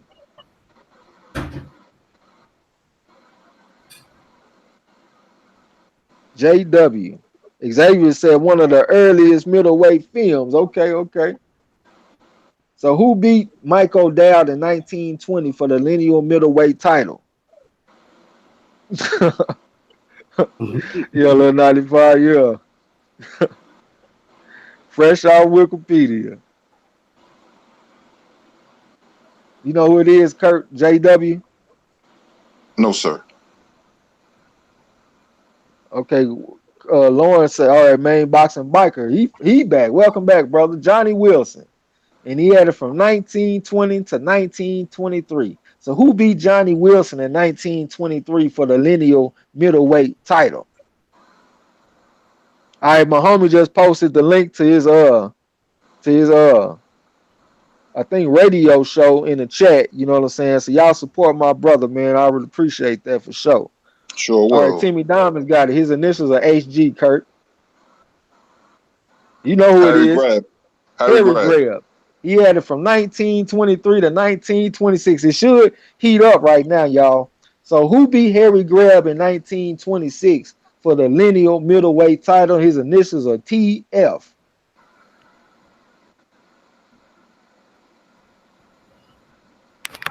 His initials are TF. He had it for a short time in 1926. You know who it is, Kurt? No, sir. TF. You know who it is. When I say the name, you're going to know. Wait a minute. Give me 30 seconds. All right, TF. main boxing biker got it. Xavier, he got a variation of it. You got to keep the show going, brother. His name is Tiger Flowers, and he had it from 1926. Oh, well, he had it in 1926. So who beat Tiger Flowers in 1926 for the lineal middleweight title? I see y'all down there. What my man say? He said music and life radio, all R&B and hip hop music from the 70s to the present. He said tap That's the what's up. live stream player already. Okay, I see what y'all saying. Hold on, where I'm at? Okay, I don't see it. Okay, I see it down there. Damon P got it. You know what it is, Kurt MW.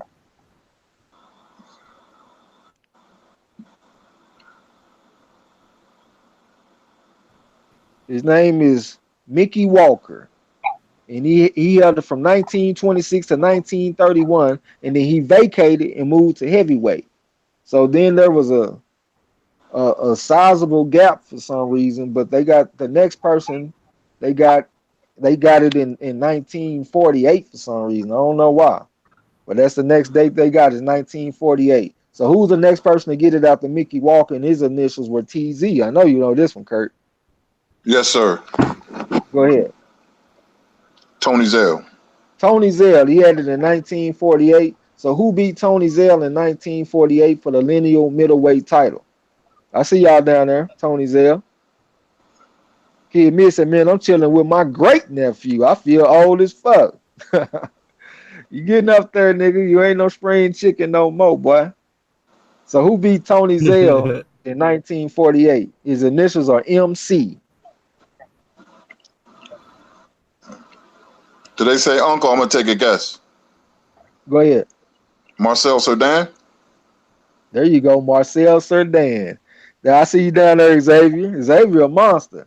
He had it from 1948 to 1949. So who beat Marcel Cerdan in 1949 for the lineal middleweight title? His initials are JL. Oh, I know that one. Go ahead, Kurt. Jake LaMotta. Jake LaMotta. And he had it from 1941 to 1951. I gotta let Kurt get it in, y'all. If he gonna sit up here and give me an uncle, I gotta let him get it in. He had Jake LaMotta had it from 1949 to 1951. So who beat Jake LaMotta in 1951 for the lineal middleweight title? Give him a minute, Kurt. Yep, the Raging Bull. I done heard the Bronx Bull. All right, Rod X got it. Who is it, Kurt? Ray Robinson. Sugar Ray Robinson. And he had it in 1951 for a short time. Hold on, Kurt Sugar. So who beat Sugar Ray Robinson in 1951 for the lineal middleweight title?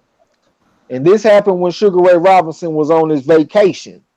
Motherfucker fought like 5 fights in 29 days. I think it was 5 fights in 29 days, and he lost his belt to this motherfucker. and his initials are RT. All right, main boxing biker got it. What's up, Kurt? Randy Turpin. Randy Turpin.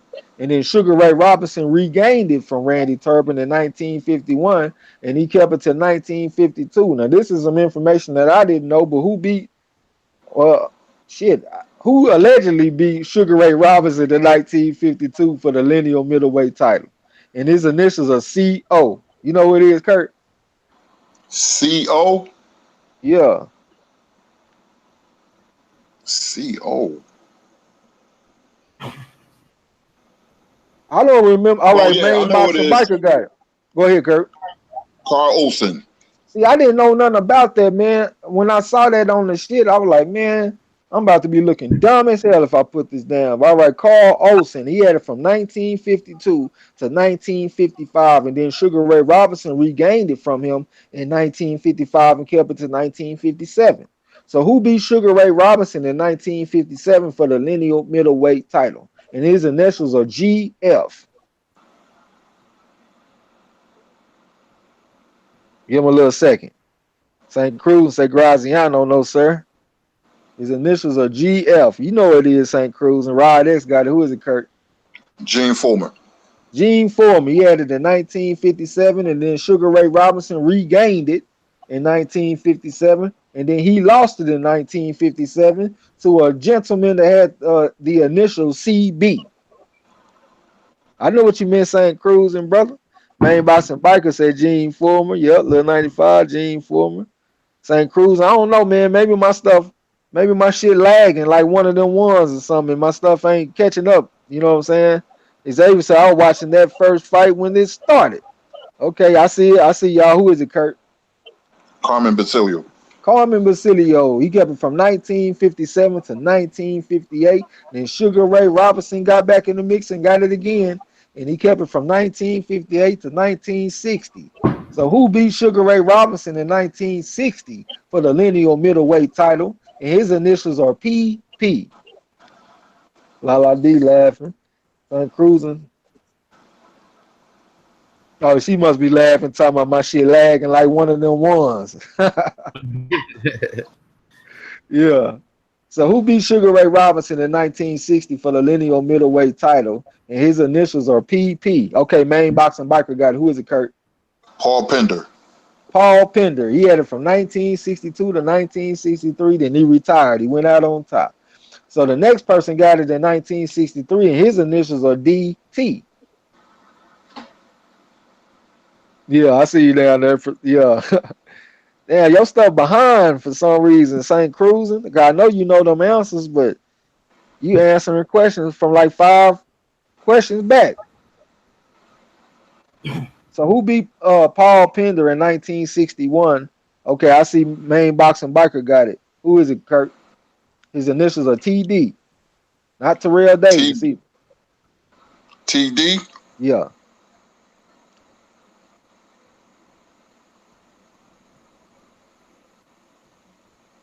You know what it is? I'll keep the show moving. Go ahead. I'll get Terry Downs. And he had it from 1961 to 1962. Then Paul Pender regained it in 1962 and kept it to 1963. Then he retired. So who got it after Paul Pender? And he had it in 1963. His initials are DT. I see some people saying it in the chat, so they probably just reading that shit straight off of Wikipedia. Well, go ahead, Kurt. Who is it? DT. This is an easy one for you, Kurt. DT. I believe he lost to Bob Foster in 1968. Oh, Dick Tiger. Dick Tiger. Main boxing biker eating. Yeah, I see. Yeah, Dick Tiger. He had it in 1963. So who beat Dick Tiger in 1963 for the lineal middleweight title? And his initials are JG. St. Cruz said, okay, it shows first, but no mention. Lawrence Williams, he got that one. JG, you know what it is, Kurt? I forgot. Teddy JG. Brother Wood said, nah, you said DT for the last one, then switched and said TD. Oh, my bad, bro. This shit get the running together, man. I'm on that gas. So my bad on that. All right, main boxing biker. All right, he got it, and Lawrence Williams got it. You say you don't know Kurt? Nah, go ahead. Hold on. Joey Giardello. And he kept Oh, it from 1963 to 1965. And then Dick Tiger regained it in 1965 and kept it to 1966. So who beat Dick Tiger in 1966 for the lineal middleweight title? Yeah, I be messing up sometimes, y'all. Y'all gotta excuse me for that, because sometimes I have one thing in my head and I'll say something totally different. Sometimes I go back and listen to this shit and I do it all the time. Okay, I see it. Rod X got it. The champ is here. Who is it? His initials are EG, Kurt. You know it. Come on. oh, Amelia Griffith. Emil Griffin. He kept it from 1966 to 1967. And then who beat Emil Griffith in 1967 for the lineal middleweight title? And his initials are NB. And this another one that you're going to know, Kurt. I'm going to give him a chance to say it in the chat, then I'm going to come to you.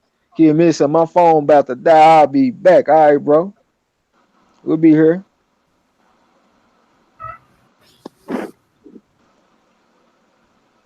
So who beat Emil Griffith in 1967 for the lineal middleweight title? St. Cruz said way behind. Yeah, shows first. Crazy. I don't know what's going on, bro. Hey, St. Cruz, you probably got to put your thing on live chat. Okay, main boxing biker got it. Kurt Sugar, who is it? NB. MB. Yeah, NB.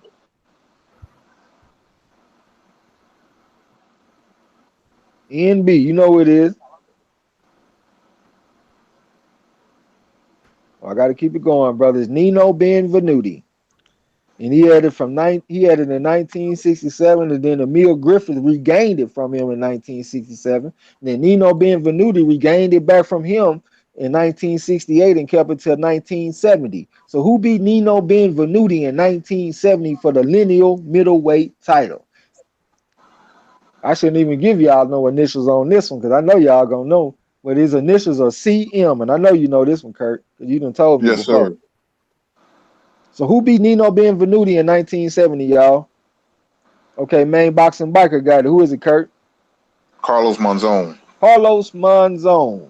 And Carlos Monzon had it from 1970 to 1977, and he retired. So the next person got it in 1977. His initials are RV. RV. Damon P, you ain't got to retract it, bro. It's all good if you get something wrong. You was kind of flamboyant with it, though. He didn't say Marvin Hagler. He said marvelous Marvin Hagler. That man, that was flamboyant to be wrong. It's all good, bro. All right, main boxing biker got it. Who is it, Kurt? RV. RV. Yeah. RV. Yes.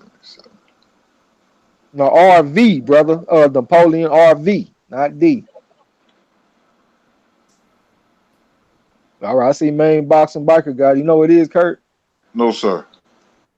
Rodrigo Valdez. And he had it Damn it. from 1977 to 1978. And so who beat Rodrigo Valdez in 1978 for the lineal middleweight title? Lala D laughed for Damon P already. He ain't take that too seriously. That's what's up. But his initials are HC. They got some cologne named after his first name right now. Main boxing biker. Welcome back, brother. He got it. HC. You know what it is, Kurt? Hugo. That's good enough for me. Hugo Cordell. And he had it from 1978 to 1979. And okay, damn, I almost messed up. So who beat Hugo Cordell in 1979 for the lineal middleweight title? And his initials are VA. I know you know this one too, Kurt. Yes, sir. Who beat Hugo Cordell in 1979 for the lineal middleweight title? All right, main boxing biker got who is it, Kurt?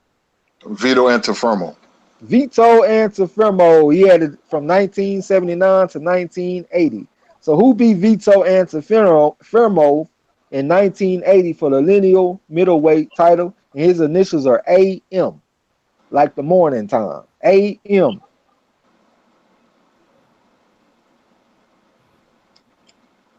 Okay, yep, I see Rod X got it. Who is it, Kurt? Alan Minter. Alan Minter, and he had it in 1980. So who beat Alan Minter in 1980 for the lineal middleweight title? Come on, Damon. Where you at, brother? Hold on, Kurt. Damon, where you at, boy?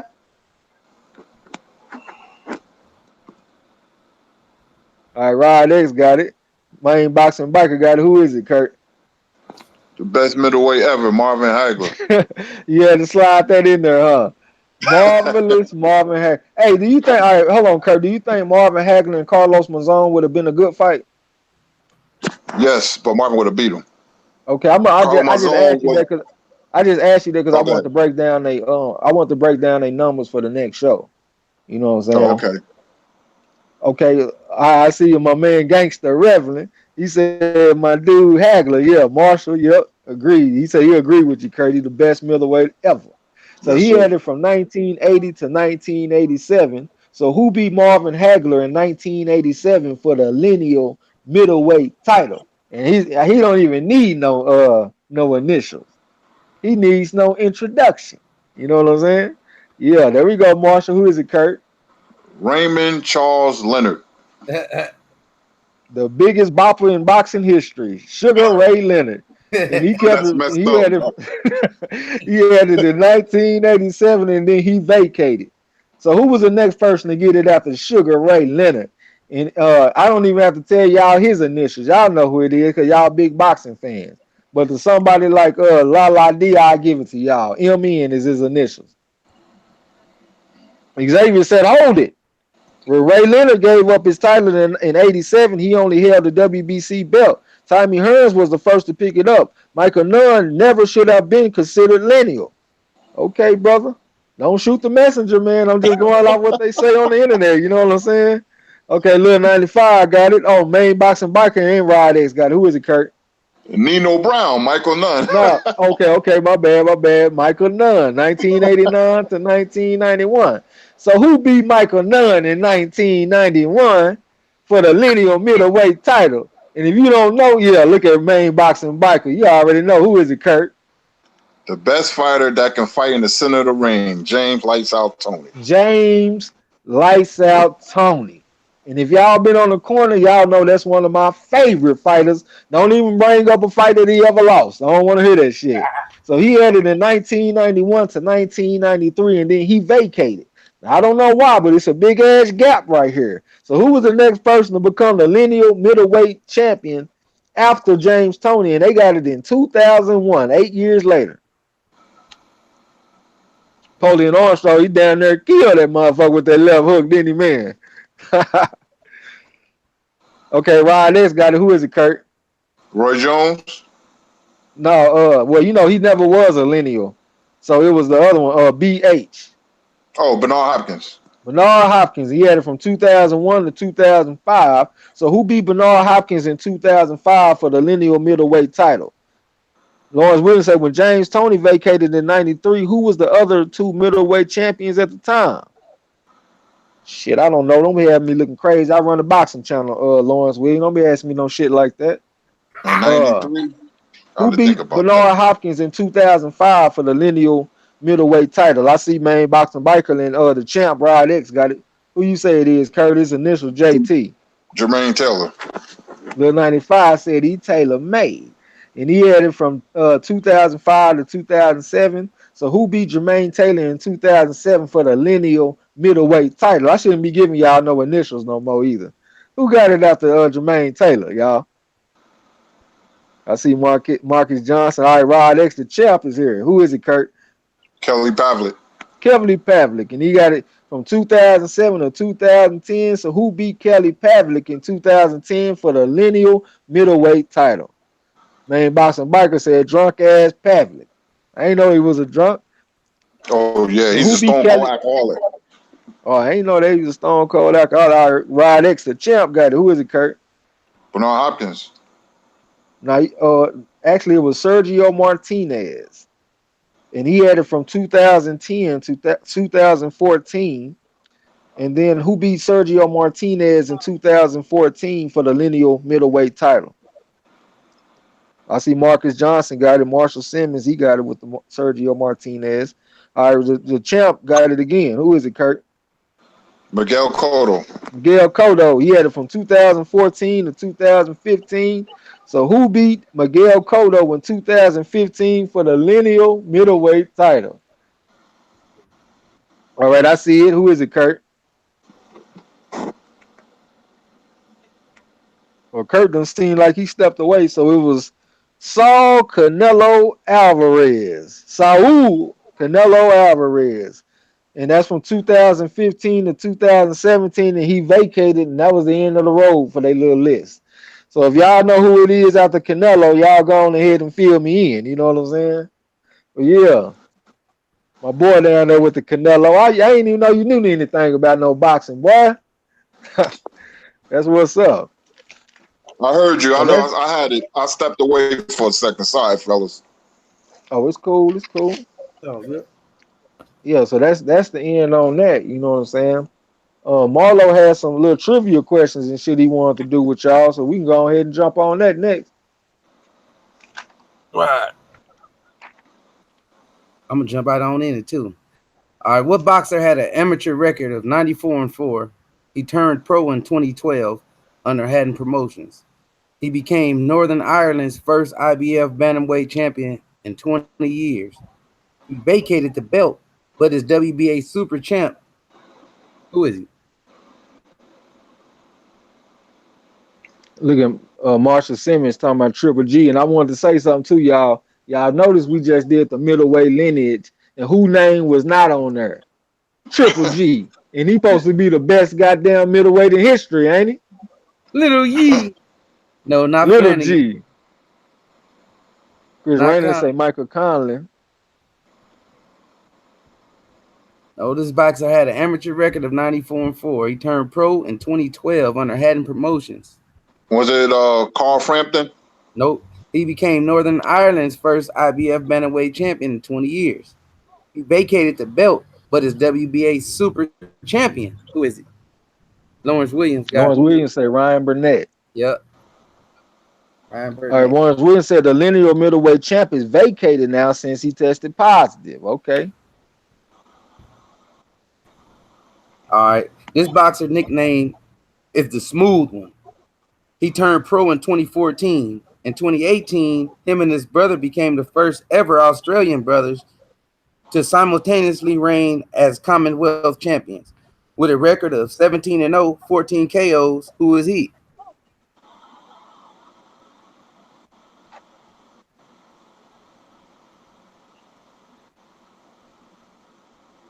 When you beat the man that beats the man. Sure. Read it again, bro. This boxer nickname is Smooth One.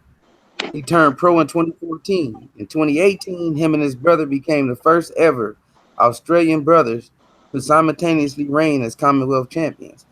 With a record of 17-0 with 14 KOs, who is he? Right, they say Jeff Horn. No, Lawrence Williams got it. Horn, where? Oh, okay. I couldn't see it. Jason Molliman. My shit's lagging like a motherfucker. All right, this boxer won gold at the 2010 European Championship and bronze at the 2012 Olympics. In 2016, he was stripped of his silver medal after testing positive for a banned substance. He turned pro in 2017 with only 4 fights. Who is he? Kid Mid talking about my phone about to die. I'll be back. God damn, this nigga Kid Mid phone got 9 lives. I could have sworn he just told us that shit.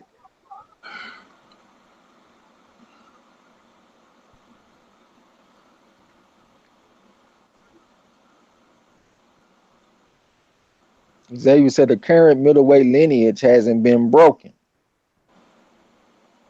Martin Simmons said Alvarez vacated, yes, so who got it? Lawrence Williams said it's vacant.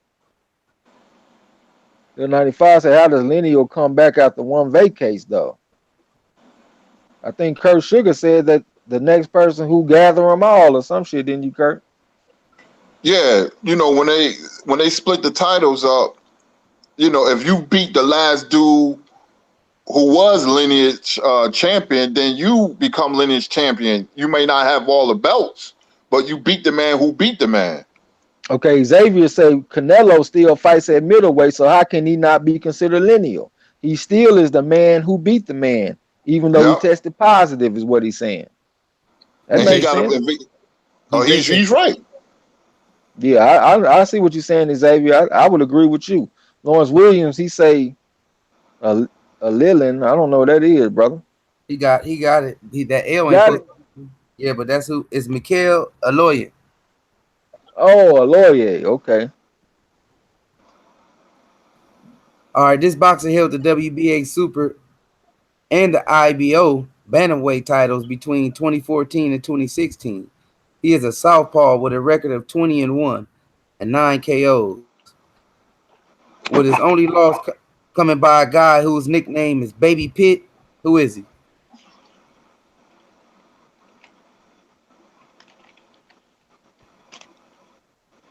This boxer held the WBA Super and the IBO bantamweight titles between 2014 and 2016. He is a southpaw with a record of 20-1, 9 KOs, with his only loss coming by a guy whose nickname is Baby Pitt. Who is he? Okay, I see Rigondeaux, Santa Cruz, and Lomachenko. Nope. Lil 95 said, but when the belt is vacated, hold on. Xavier said that the lineage is broken. The first person to take any of the champs' vacated belts becomes lineal. Okay. Lil 95 said, but when the belt is vacated, how does lineal get reestablished? When they break up the belts, if you beat the guy who had them all before they broke them up, and you beat him, then you become lineal. Xavier said George Foreman was lineal without a belt. Okay, Marshall Simmons say Selby, Lee Selby. No, he already got it. Remember? Oh, you already got it. Lawrence Williams say It was Payano was trained by King Kong Ortiz trainer. Okay, Juan Carlos Payano. Yeah. Hey, we got the matchups for the bantamweights too, y'all. I do it for y'all next time. If y'all feel like it, I do it for you today. It don't really matter. All right, this boxer is a multiple-time former world champion in 4 weight classes. He fought from flyweight to featherweight. With a record of 38-5, 24 KOs, he went 12 years without a loss. Who is he? Damon P said Tyson Fury ain't got no belts, but he's still lineal. That's true. Yep, that's a good point.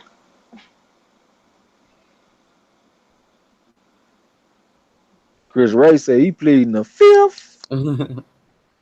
Chris Rayner said winner of Triple G versus Canelo would get the linear belt. Hey, okay.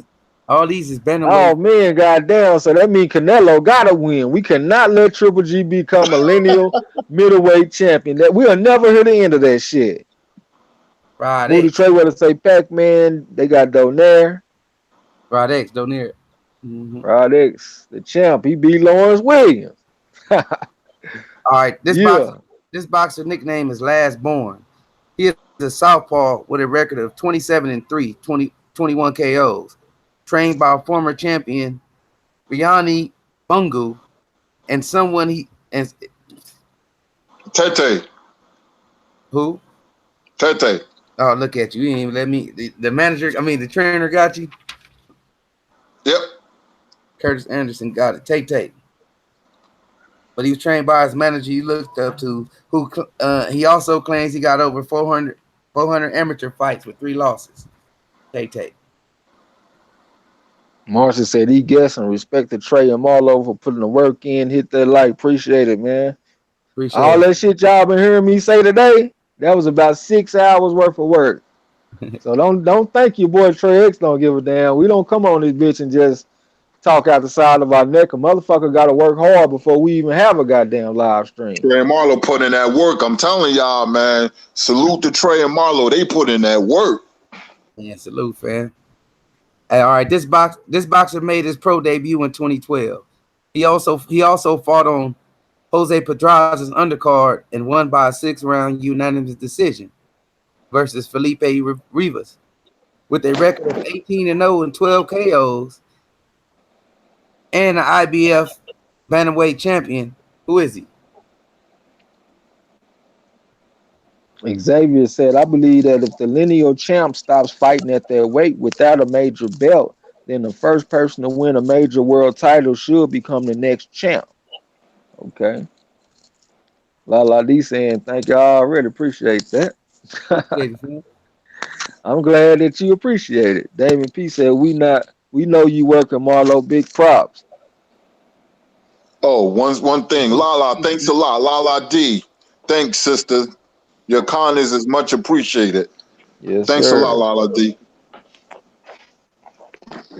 All right, I'm gonna read it again.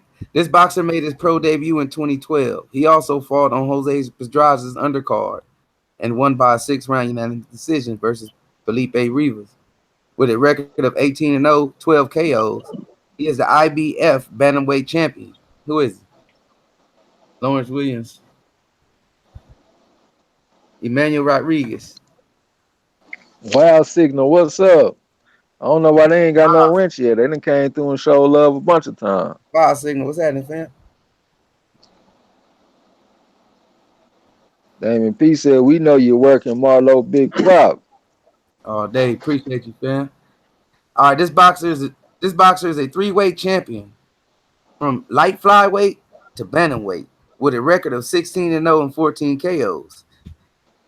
It say he retained his junior bantamweight title 7 times. He made the only American he fought throwing the damn towel. Who is it? Yeah. Noya All Nui. right, my boy gone. I get with you, bro. He All said, right, real fam. deal situation y'all got going, fam. 100 salute. I'll be back. Learned a lot that damn fast. Yeah, that's how we do it. Appreciate you coming through, bro. You got Your Xavier it. said, mama. if you check the welterweight lineal line after Floyd Mayweather retired, Pacquiao got the belt for no reason. That's Mayweather retired to WBA Super and the WBC. Yeah, it was annoyed. All Okay. right. What 147 pounder did Crawford lose to in the U.S. championships? But Crawford got him back, making it a 1-1.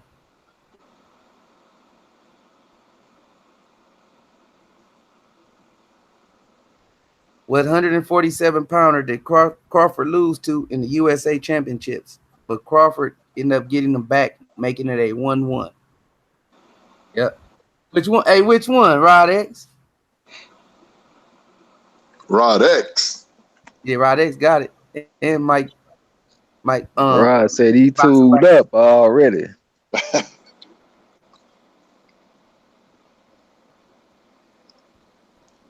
Just Rainer talking about Hey, horn. which one? Oh, yeah. Yep, Rod X got it. That Danny shit popping Garcia. up on your screen a lot faster than mine. Danny Garcia. All right. Mikey Garcia and his nephew was beat by what 147 pounder? With Mikey saying years later, amateurs is one thing, pros are another. No headgear and smaller gloves.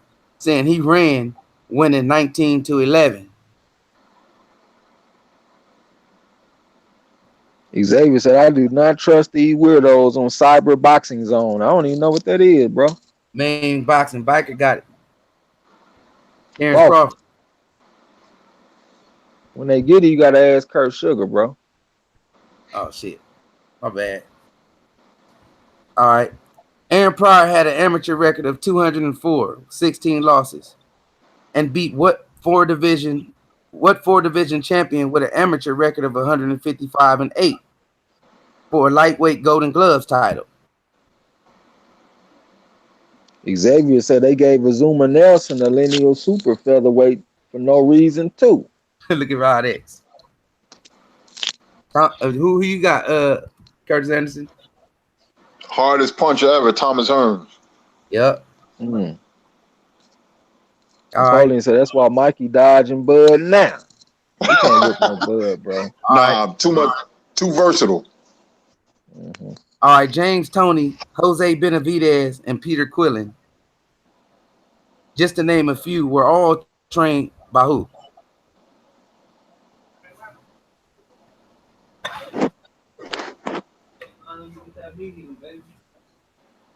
All right, hold on, y'all. Skip.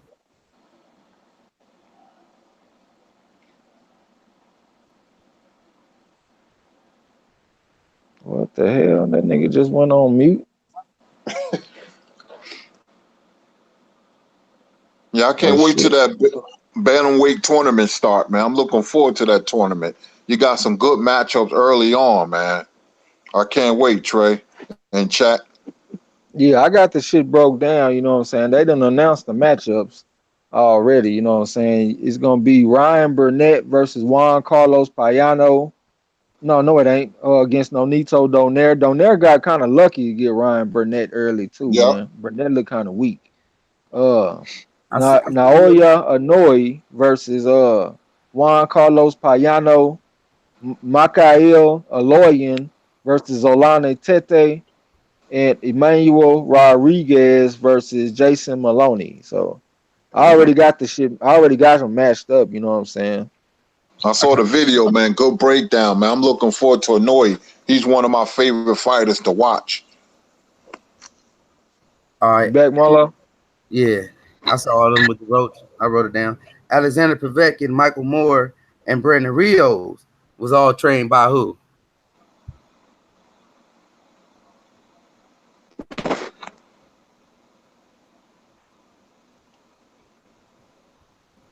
I appreciate everybody that hit like tonight, man.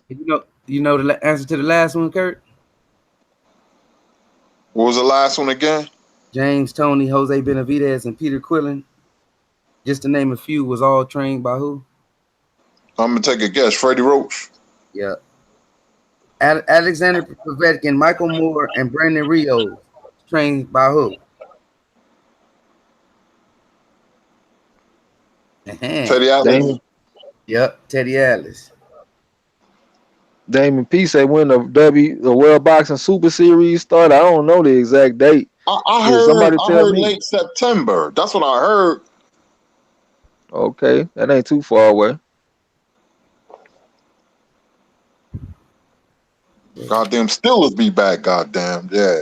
Oh, it's Super going Bowl. down. Goddamn. Super Bowl. Goddamn. All right, Mikey Garcia beat what 147 pounder in the National Golden Gloves? Kid was only 17. I'll be right back. Yep. Mikey Garcia beat what 147 pounder in the National Golden Gloves? And the kid was only 17. Time. Not Bud. Not Bud.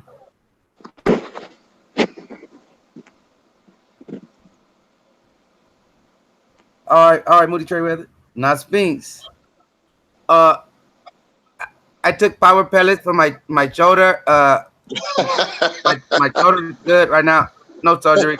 No surgery. Not Benavidez. Not Porter. Not Spence. Mikey Garcia beat what 147 pounder in the National Golden Gloves? The kid was 17 at the time. Wow. I'm gonna take a guess, man. Brandon Rios. No, not Rios. Rod X. Which one, Rod X? Never mind. Rod X got it. Danny Garcia. Man, Rod X, boy. I hear you, Rod X. That's the champ. The champ. All right. Chad Dawson, Juan Guzman, and Layla Ali was trained by who? Chad Dawson, Juan Guzman, and Layla Ali was trained by who? Damn. That's a good one. Juan Guzman, Leila Ali, Chad Dawson. Chad Dawson.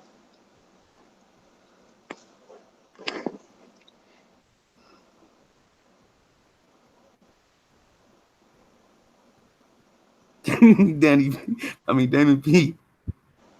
Nope, not Hunter. Not Emmanuel Stewart.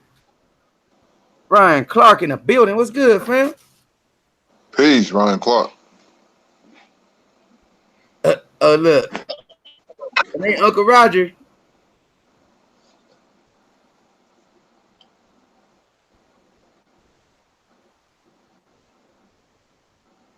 Not Emmanuel Stewart. Not Jeff. Somebody already. Hold up. Let me go look.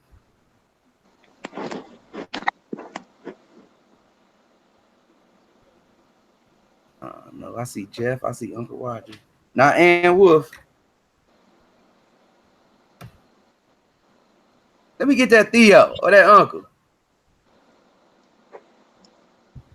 I see. I'll take a guess. Who? Nassim Richardson? Nope. They ain't Roger though. I see Jeff, Roger, twice. Can I get that Theo? Yeah. Marshall got it. He ain't giving me no Theo though. Marshall Simmons. It was Floyd Sr. Oh, wow. That's what I was saying. Why they keep saying Roger and Jeff, but not the great one? All right. Floyd Patterson, Jose Torres, and Mike Tyson was trained by who? Customato. All right.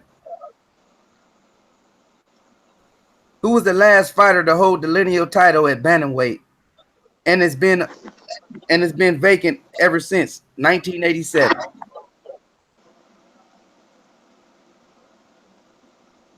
I see y'all in the chat. I see y'all.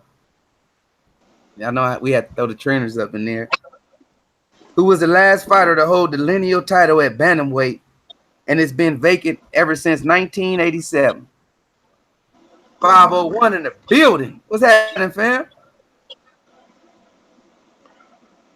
Not Chavez. Oh, the Customato was already answered. Lawrence Williams jumped on that. Curtis jumped on that. Not Chavez. You know, Kurt? I'm going to guess since 1987? Yeah. I'm going to give y'all his initials, too. His initials is BP. BP. BP. Bantamweight. Chavez, Camacho, Nardo. Nope, not McQuiggan. His initials is BP. BP or DP? BP. Okay, BP. BP. Bantamweight. Not Perez.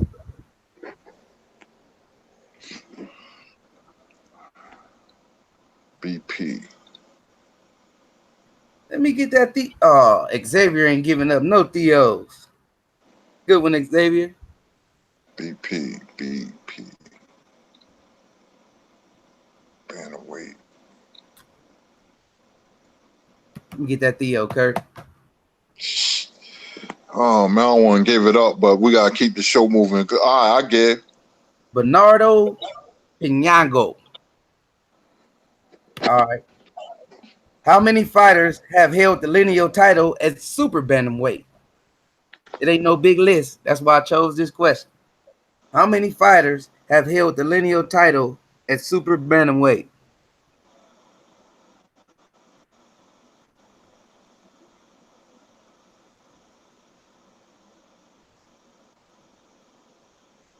Hey, hey Chris Rainer, I'm gonna do the fight. I'm gonna record it and everything when I'm there for y'all, man. Live. We're going live and all that. Hey, Lawrence Williams, 11. Only 11 fighters. Oh shit. Kurt, I ain't even ask you what you was thinking though, Kurt. I was thinking 8 or 9. I wouldn't have got it. It's 11 though. My bad. All right, look. Out of those 11, how many of them was U.S. fighters? Out of those 11, how many was U.S. fighters?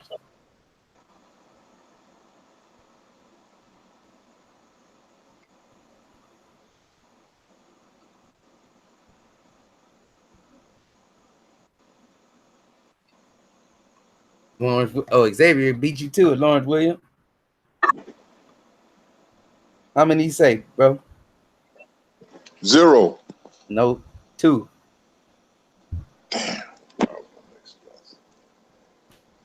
All right. George Groves, Arthur Abraham, and Little G, and Sergio Martinez are the losses on what middleweight box rec? He fought two of the fighters at super middleweight. George Groves, Arthur Abraham, Gennady Golovkin, and Sergio Martinez are the losses on what middleweight box rec? He fought 2 of them at super middleweight. Look at Lawrence Williams. Lawrence Williams got it. Who you say? Martin Murray. Yep. All right, this last one, What's y'all. up with it, Druid? Welcome to the gym, man. Welcome to the gym, Drew. All right, this is the last one. What 2 boxers hold the WBA regular and the WBA super titles at bantamweight? What 2 boxers hold the WBA regular and the WBA super at bantamweight? Ryan Clark said Kurt Sugar know his shit. Peace, Ron Clark. You know, Kurt? I'm gathering up my brain matter right now. All right, they ain't got it in the chat. What 2 boxers hold the WBA super and the WBA regular at bantamweight?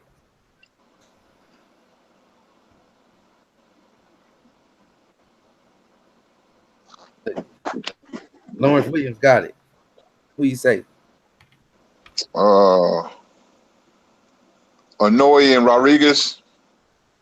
No, Anoy and Burnett. Damn, that was my next guess.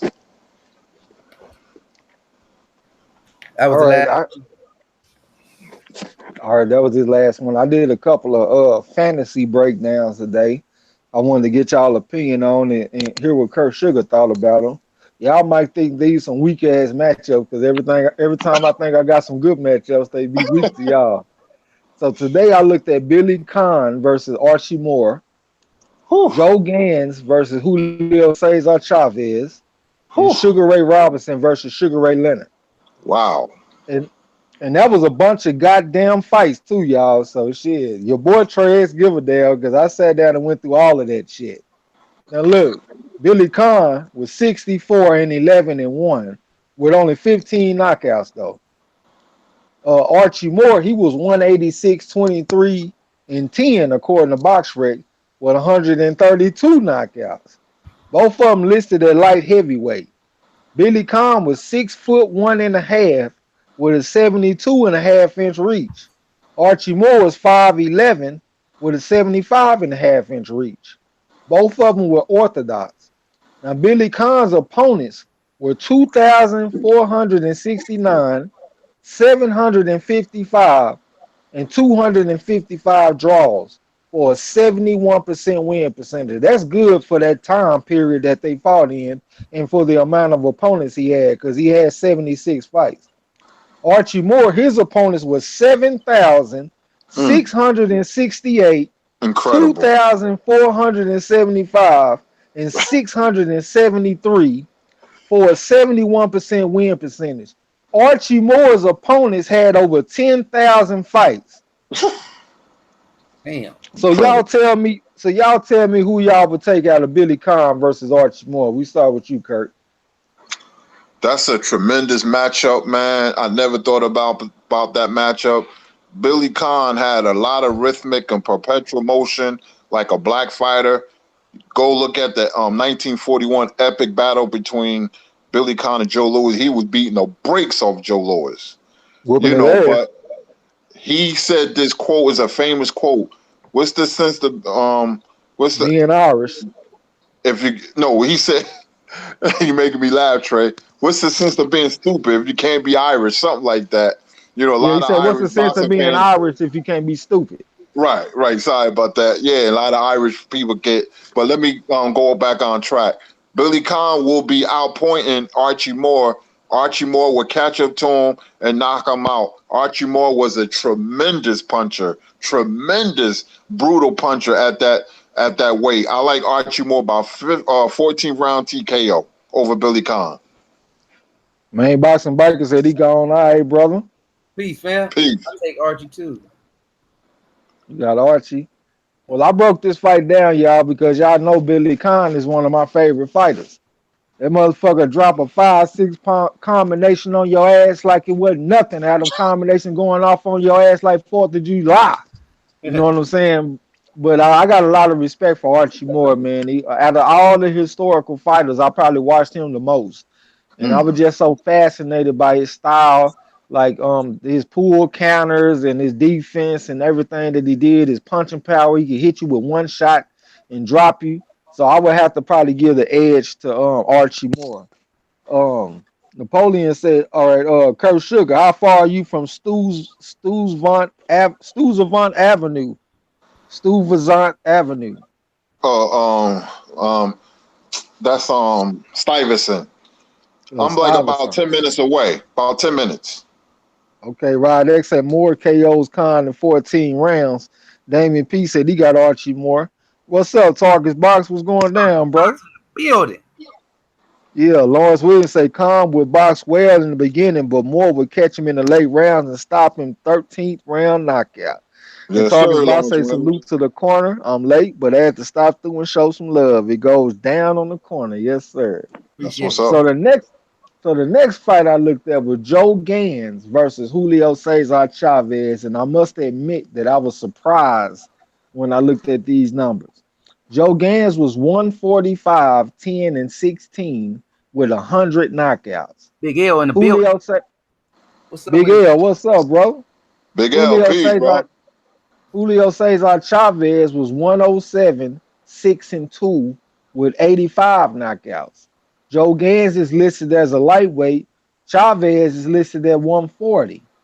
Joe Gans was 5'6.5" with a 71-inch reach. Chavez was 5'7.5", 5'7.5" with a 66.5-inch reach. Both fighters were orthodox.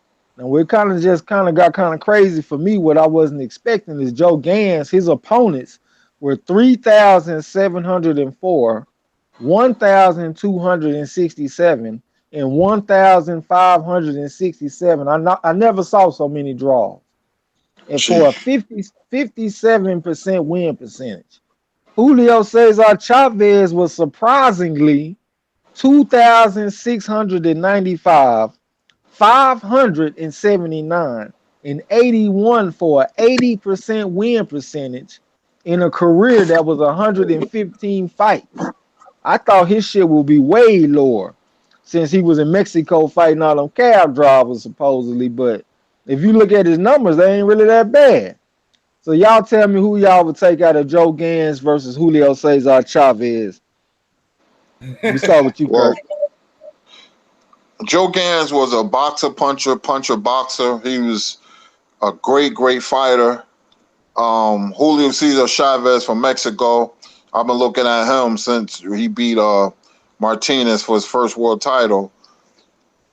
I'm usually rough on Chavez Senior because I thought he was a good fighter, but people in Mexico thought he can walk on water. And when you beat guys like Lightning Lonnie Smith and Johnny Duplessis and Dwight Pratchett, you don't get no love from me. When he stepped up and fought American fighters like Frankie Randall and Pernell Whitaker and Mildred Taylor, you seen what happened. I thought he was a bit overrated. His best fight when he knocked out Edwin Chapo Rosario. I like Gans by decision with him dropping Chavez a couple of times. Because remember, people made a big thing about Chavez chin, but every time Frankie Randall hit him with that straight counter right, them legs turn to wet noodles. I like Joe Gans by decision. I was getting ready to say late round TKO, but I give him the benefit of the doubt. Joe Gans by unanimous decision. Yeah, Well, Chavez. Chavez beat Roger Mayweather's ass. Twice. Miguel said 1-2, 1-2 to the corner. What you say, Marlo? Who you got? I said Roger ain't no Joe Gans though. Nah, That's for nah. damn sure. I take Joe Gans in the late rounds, unanimous decision or stoppage. Okay. Lawrence Williams say good fight. Chavez will break him down late with body shots. 11th round TKO. Damon P said he got Chavez. 501 Zan. What's up, bro? He said he got Chavez. Lala D said she got Julio Cesar Chavez. Big L say Chavez is more well known, more known. Lala D said RIP to Rosario. Then Xavier said Roger wasn't shit. Hey, that was a Mexican assassin, man. Don't do my man like that. But we got love for everybody on the corner. It's all right. So it looked like most of the people saying that Chavez would take it. Right. Xavier said how much tape is out on Gans? Shit, Gans was the first fucking black champion in the 20th century. You ain't gonna find much. You know what I'm saying? For sure. All right, the last one I did was Sugar Ray Robinson versus Sugar Wow. Ray Leonard. The Wow. battle of the sugars. You know what I'm saying? Whew. So Sugar Ray Robinson, his record was 174, 19, and 6 for with 109 knockouts. And y'all got on my ass on the corner too because I said that man had 199 fights and people was telling me he had over 200. Well, according to BoxRec, he got 199 fights, like I said, goddamn it. And then Sugar Ray Leonard was 36, 3 and 1. I don't know why the hell I didn't write down his knockouts though. You know how many knockouts he had, Kurt? Who, Sugar? Yeah, Sugar Ray Leonard. 25. I believe his record was 36-3 with 25 knockouts. I I know think it's it was some. close. I think it was something like that. So look, they got Sugar Ray Robinson listed as a middleweight, but you know we look at him as a welterweight in his prime, and they got Sugar Ray Leonard listed as a welterweight. Sugar Ray Robinson was 5'11" with a 72.5-inch reach. Sugar Ray Leonard was 5'10" with a 74-inch reach. Both Gregory fighters were Wise. orthodox. Gregory Wise. Gregory Wild, what's up, man? What's going Gregory Wyatt, down? Mark peace. Wonderlick said the Bears. All right, check this out, y'all. This is where it got interesting for me. Sugar Ray Robinson, his opponents were 7,880, 2,869, and 855 draws for a 68% win percentage. That seemed kind of low, but that's not that bad considering the time period that he fought in and the amount of fights that he had and the amount of fights his opponents had. That's a lot of fights. They had over 10,000 fights. Sugar Ray Leonard, surprisingly for me, I don't know why I was shocked to see this, but his opponents were 1,282, 177, and 38 for a staggering Whew. 86% win percentage for his career. That's the highest I've ever seen for somebody to have 40 fights. 86%. You know what I'm saying? Get out there on that. So tell me, who y'all would take out of Sugar Ray Robinson versus Sugar Ray Leonard and why? Start with you, Kurt. Oh man, I'm salivating over here. Two of my favorite fighters of all time. And I'm gonna tell you, I like Sugar Ray Robinson by majority decision. Ray will give him all the problems he can handle because I'm gonna tell you why. Ray can counter Ray Robinson's counter. And that's how you beat fighters like each other. That's why Tommy Hearns can beat Sugar Ray Leonard, outbox him. And the same goes for Leonard with Robinson. He had rhythmic and perpetual motion, just like Robinson. Leonard had a great chin. He was a lot stronger than people give him credit for with the underrated left hook. Robinson had everything. They pound for pound. That's why he's pound for pound, my favorite fighter. Robinson by majority decision. It will not be easy. It will be very close. Very Who you close. who you taking, Marlo? You know Leonard, my guy, but what's that punch called? The perfect punch. Is that what it's called? I'll take Robinson Yeah. by perfect punch. Oh, you talking about that left hook he hit Gene Foreman with? Yeah. Take Robinson. I take Robinson by the perfect punch. You gonna take him over your favorite fighter all time? Yeah, yes, sir. Okay. That's it's kind of hard for me because after I done learned more about Sugar Ray Leonard, I got more respect for him. But I'll probably have to take Sugar Ray Robinson, man. I mean, the motherfucker. was able to go up to middleweight and win the damn lineal title too many goddamn times. Went up to fight Joey Maxim at light heavyweight and damn near beat him if it wasn't for the heat. You know what I'm saying? The Mm-hmm. motherfucker went on vacation and had 5 fights in 29 days. That's one fight every 5.8 days. I mean, he's just a Mm. totally different kind of animal, totally different kind of monster. I would just have to take Sugar Ray Robinson. And I didn't answer the last one. I would take Joe Gans over Julio Cesar Chavez. I'm gonna take the old master, you know what I'm saying? I mean, a motherfucker that can fight people like goddamn, what's the Boston Tarberry name? Oh, Sam Langford. If you can fight motherfuckers like Sam Langford, Barbados Joe Walcott and shit like that, I gotta get that Mm-hmm. motherfucker the edge over Chavez. But I would take Sugar Ray Robinson. Let me see what y'all saying. Chris Rayner said he got Sugar Ray Robinson. Xavier said look at them as light heavyweights. Okay, Lawrence Williams said Leonard will win a majority decision. Then in the rematch, Robinson would damn near kill Leonard by 10th round knockout. um, Xavier said many of Ray Robinson's fights were not title fights, even when he was a champion. Okay, that's a good fact. 501 Zan said Robinson by knockout. Xavier said Sugar Ray Robinson and Sugar Ray Leonard as light heavyweights. Did Sugar Ray Robinson? I thought he only had one fight at light heavyweight. That's true against Joey Maxim. That's what I thought. Um, Big L said Ray fought some greats. He did. 501 Zan said Leonard wouldn't last. Big L said Robinson is one of the greatest ever. Facts. Damon said, man, shaking my head, gotta go with Robinson. Gangster Reverend back in the building. He said Robinson slightly, in his opinion, already. Big L said Robinson was the truth. And Lil 95 said Robinson was real and tough. And Xavier said, who you got? Kid Gavilan versus Henry Armstrong. I was gonna do Joe Gans versus Henry Armstrong. I'll probably do Henry Armstrong against somebody on the next one. But who you got, Kurt Sugar? Kid Gavilan or Henry Hank Armstrong? And a surprise, I like Gavilan. Gavilan gave Robinson all he can handle, and Sean Porter fights a lot like Henry Armstrong, a poor man's version, very poor man's version. Armstrong had a whirlwind type of style, but I like Gavilan. Gavilan was a very good boxer. The Vince of the Bolo Punch, I might add. Miguel said Robinson was lightweight to light heavyweight, I guess he's saying. I thought Robinson only fought from welterweight to light heavyweight, and just for one fight. He was mainly welterweight and middleweight.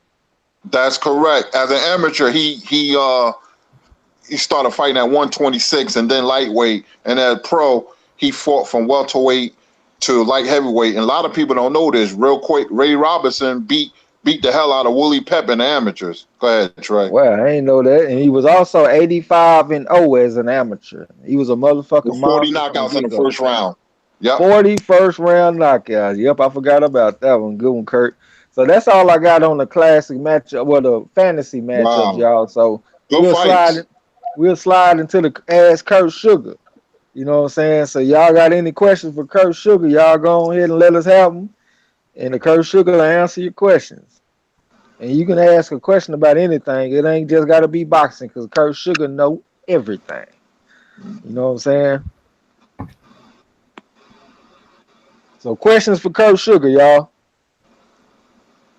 And if it pop up Trey, on my screen kind of slow, my bad. What's up, brother? Trey Marlowe, I heard something from a reliable source's mind, man, that Tyson Fury and Deontay Wilder are negotiating a fight being over here in America. That's what I'm hearing. Yeah, I've been hearing a little something about that too. That would Yes, be sir. great. And I heard Jamal Charles going to fight Willie Monroe in Houston. That's what I'm hearing too. Oh man, that sounds like Lawrence Williams. He was talking about that shit. Lala D said, Kurt Sugar, who is the dirtiest fighter ever? A fighter by the name of Mustafa Hamsho. This nigga should have been in an electric chair. The stuff he was doing. He butted Hagler. Hagler beat the brakes off him twice. One in Madison Square Garden, the other one in Chicago. Mustafa Hamsho was a fighter from Syria who lived in New York, a middleweight. Look him up. He was the dirtiest by far ever. I'm gonna go with and any stop at fighter Hampshire. trained by Panama Lewis. They taking pass out gloves and give me the bottle, the one to mix, all that shit. Chris Rayner said, Kurt Sugar, De La Hoya versus Spence. And I'm gonna add to it. I'm gonna say De La Hoya trained by Floyd Joy Sinclair Mayweather Sr. I like Spence. De La Hoya was a good fighter with a good jab, good, very good left hook. But he lost a lot of his big fights. I don't trust De La Hoya in big fights. Spence beats him by decision. We Hey, talked folks, about this before. Boxing And Talk Plus in the building. What's happening, what's fam? up, homie? What's up? We talked about this Peace. before. And I would be worried for Earl Spence fighting De La Hoya in his prime, especially if he got Floyd Mayweather Sr. in his corner. But like Kurt said, De La Hoya seems to be a bridesmaid in a lot of his big fights. He seems to come up short in those big fights. So I would have to lean towards Earl Spence. And plus, I think he the bigger man because De La Hoya done fought below 147, and Earl Spence ain't never fought below 47. As a matter Yes, of sir. fact, Earl Spence was fighting at 47 even when he was an amateur. You Mm-hmm. know what I'm saying? So I think he's gonna be too big, too strong, and he seems to show up in the big fights that we've seen so far. Big L said, "Damn, 40 first round knockouts for Sugar Ray Robinson as an amateur. No headgear. 85-0 with 40 knockouts, no headgear. You heard it." Damon P said he hold wild to get it hooked up before AJ tried to steal that fight. Yeah, Yeah, I'm you're with right. you on that. Lala D said, Kurt Sugar, besides Khan, who is the most delusional fighter ever in terms of too much confidence versus skill? Ooh, Max Bear. This nigga thought he was a Hollywood star, was talking crap to Joe Louis and got the brakes beat off him and his brother. Max Baer was a larger than life figure if you go and look at his documentary, but he was very delusional. He thought he thought he was a A-list fighter with C-level skill. Okay, Lala. All right. Lil 95 said, Kurt Sugar, who you got on Easter versus Garcia? I like Garcia because every time we talk about Robert Easter, we always say he has to do this, he has to do that, he has to do that, he has to do this. It's just too many he has to do. Mikey is too fundamentally sound. Robert Easter makes a lot of mistakes, man. I've been watching him and stuff, and even though he has Kevin Cunningham, I believe, it's just not going to be enough. And plus, factor in they fighting in Los Angeles. There'll be an overwhelming crowd support for Garcia, so you don't know how that's going to affect Robert Easter psychologically. I'm So I gonna like be Garcia. I'm gonna be in there loud as hell, Kurt. Mark Blake in the building. What's happening, fam? What's up, man? Shout out to the Netherlands. Mark All right. Blake. Xavier said Hector Camacho versus Pernell Sweet Pea Whitaker. That's funny you asked that. Pernell hated. He had a deep-seated hatred for Camacho, and I think Camacho beat a guy named Greg Culverson, and after the fight, it was on network TV. He said, "I beat all them niggas." He said that. Now, he from the hood. I don't, and even though people understood that, but they ain't like him using the word. Pernell Whitaker hated Hector Camacho. Pernell Whitaker by UD because Pernell know how to win, his pedigree. Okay. Big L say, what was the best fight ever, Kurt? Oh man, I seen a lot of them. My favorite and best probably has to be 2005's Castillo versus Corrales and War Gaddy won. Look at this fight. Caveman Lee versus Donnie LaCicero is on YouTube. That fight started the whole ESPN boxing series. And Monroe Brooks versus Bruce Curry, Donald's Curry brother. That was a great fight. That fight was over a woman. So they was trying to kill each other. Okay, Lawrence Williams said, I always wanted to see Tito versus Mosley at welterweight. Who you got? Trinidad versus Mosley. Trinidad would knock Mosley out. I didn't like when Mosley bounced in front of his opponents. I thought everybody thought that was the fight that was going to be because remember when Mosley fought Winky Wright, Tito's father and him, they was in the audience anticipating the big matchup with Mosley, but Winky Wright beat both of them niggas. Yeah. Okay. FOG Boxing Talk said Chris Eubank Jr. the most delusional. And Xavier said Miles Davis, pianist Red Garland fought Sugar Ray Robinson in the amateurs. Wow. I didn't Okay, know La that. La D laughing. She said she over there dying. Napoleon Armstrong said Broner. I guess he mean for the most delusional. That's a good one. Mark Blake Amir say Khan. T. Chef, where you been at, boy? He said, Kurt, do you think Adamas is a good step up fight for Ennis? Yeah. Yeah, that's a very good step because then it's a beat him. That dude got nuclear athleticism. Anybody who has that type of athleticism is going to be successful. You know, the only thing with Ennis, I just want to see intangibles. How can he come back from adversity? What happens if he get cut? What happens if he get knocked down? But I told y'all a long time ago about Jerron Ennis, and he's the truth. Yeah, yeah. I'm gonna do a breakdown on them next time, y'all. We're gonna add them to the prospects. We got 22 so far, so he's gonna be number 23. Chris Rayner said, Kurt, what do you think of one weight class champions versus multiple weight class champions for pound rankings? That's a good idea, but you know, it would just never happen. Too much politics in boxing. I would like one champion per No, division, that's but not what he's saying. That's not what he's saying. He's saying oh, I'm sorry. when you ranking fighters on the pound for pound rating, how do you feel about fighters that won a belt in one weight class as opposed to fighters that won belts in several weight classes? Oh, well, the fighters in several weight classes, I will rank them higher. Okay, you heard it. Gregory Wise said Braddock also beat Max Baer. And then 501 Zan said 80s Greg Page versus late 80s Muhammad Ali. It's probably Greg Page. Muhammad Ali was done, you know, long time ago, man. He should have retired a long time ago. Greg Page was a big he was overweight, but he was very light on his feet with a piston, left jab. Greg Page was an underrated heavyweight, could have been great, but he didn't love boxing. He liked it, and he was out of shape most of his fights, but still performed very well. Greg Page. Okay, Napoleon Armstrong said Camacho stole his coat. And then the gangster Reverend said Macho wasn't no punk, but sweet pea, man. Yeah. And then Mark Wunlick said, how's your health? Kurt, how you feeling? Man, I'm feeling good, man. I feel like a new man, man. You know, when you on two types of insulin, it's not easy, man. I've been battling diabetes for 7 years. I had multiple operations, man. I lost a finger and a toe, man. So it's tough. You know, my wife is a nurse and nutritionist, so you know she prepared my meals, man. I never ate bad, but you know, having diabetes and you know over 20 years, it progresses. You know, and I've been feeling good. Thank you, y'all, for your support and you know to get well. So it make me feel very important. Thank you. Hey, I saw your profile on Facebook too. You was on there looking young, young, slim, trim, flying fresh on there, boy. Yeah, man. I I got a good started to life, send you a man. friend request. I was gonna send you a friend request, but you told me you don't really be on there like that, so I ain't Yeah, but seen you send it. now. I'll be on there. Send it. I'll be on there. Yeah, all right. Not a Look lot, at but I'll Kurt be on Sugar there. looking young, flying fresh up on this. Yeah, send it. Send it.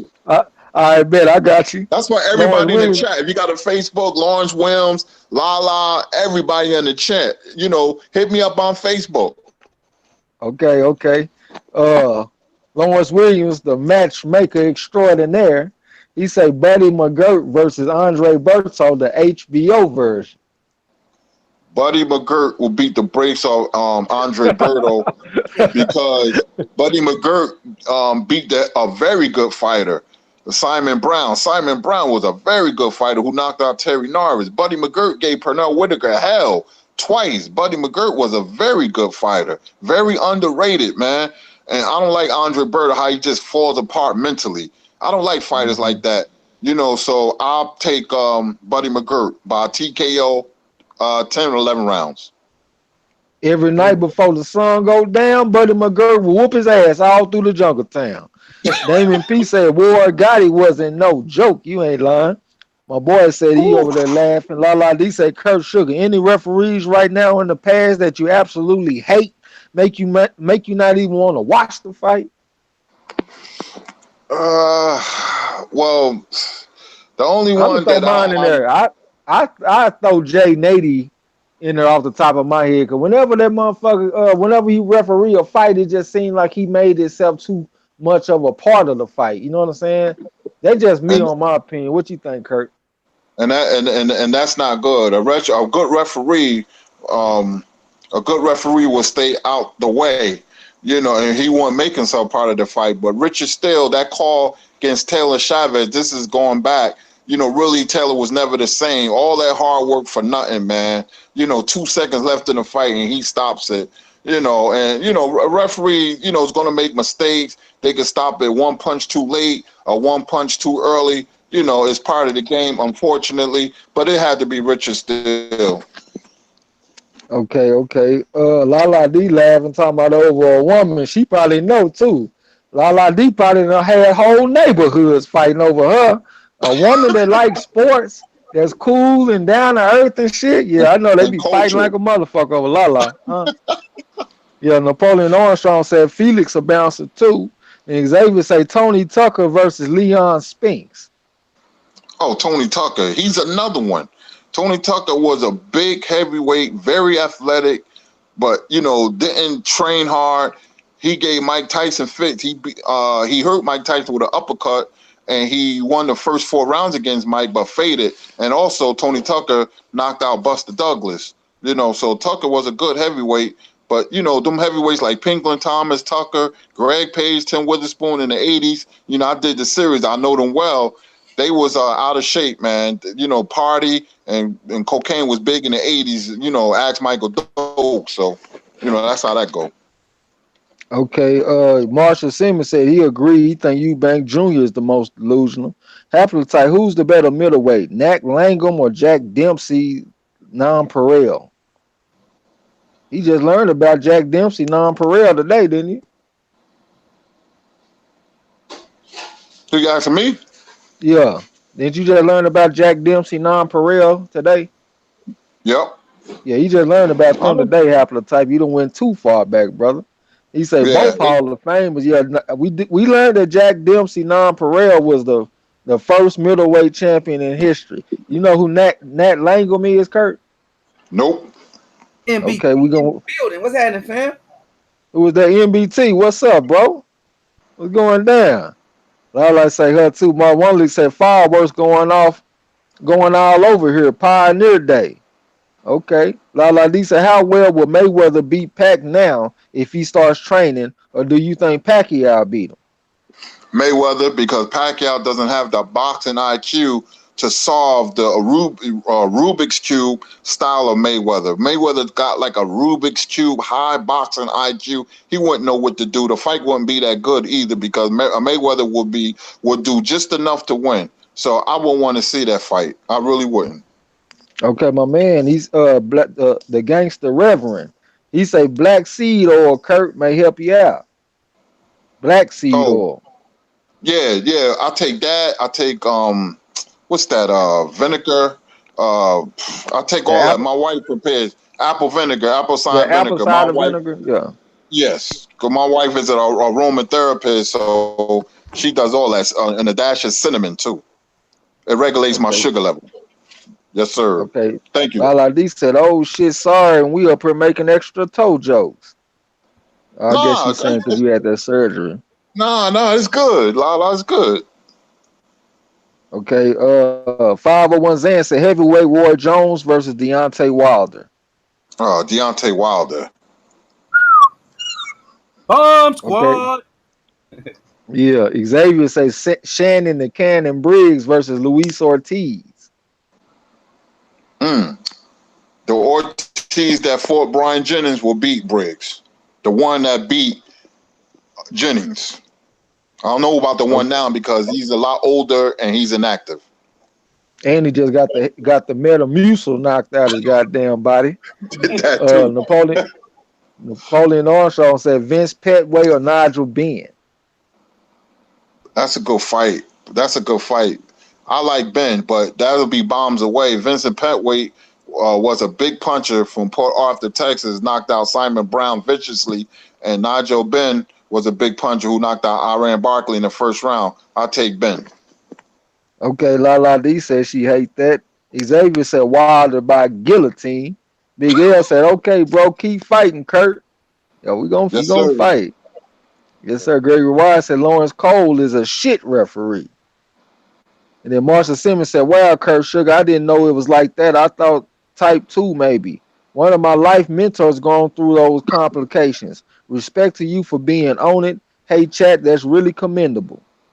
Thanks. Okay. Talk to me. I can't believe I just read one of your goddamn comments and knew what you was talking about, boy. That's commendable. Haplotype said Taylor Chavez was the right call by Steele. Taylor didn't respond. I'm with you on that, bro. I thought Chavez was beating the goddamn shit out of Taylor. And look how he living today. He fucked up. Chavez on I, ESPN Deportes eating burritos and chilling.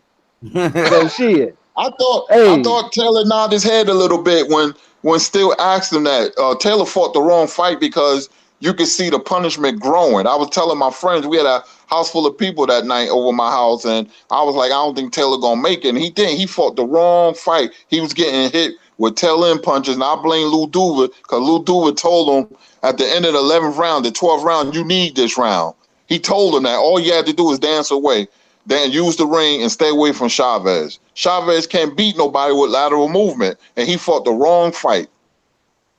I thought Chavez was on his ass. Me personally, people be making it seem like he was just so far ahead on points. I don't know what the judges had it, but me, I thought Chavez was on his ass. Shit, hey, all them little pity pat, little cute shit, that don't mean nothing when this motherfucker hitting you and breaking bones in your goddamn face. How the hell you gonna think you won the fight and you fucked up for the rest of your life, but you won though? Fuck up out of here. Gangster Reverend said he got Tucker. Chris Rayner said, Marlo, do the Mills Lane voice. I can try. You don't even know what he sound like, probably. All right, guys. I gave you instructions in the dressing room. I want a good fight.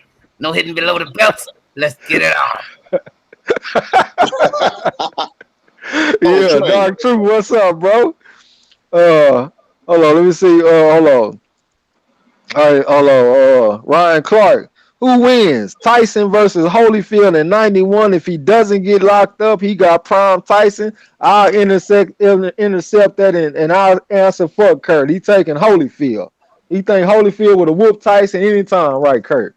Holyfield would have beat Tyson in romper room, kindergarten, at the motor vehicle, pool hall, lunchtime, nighttime. Tyson lacked one important ingredient: mental toughness. When things didn't go his way, he reverted back to the old Mike Tyson and the amateurs.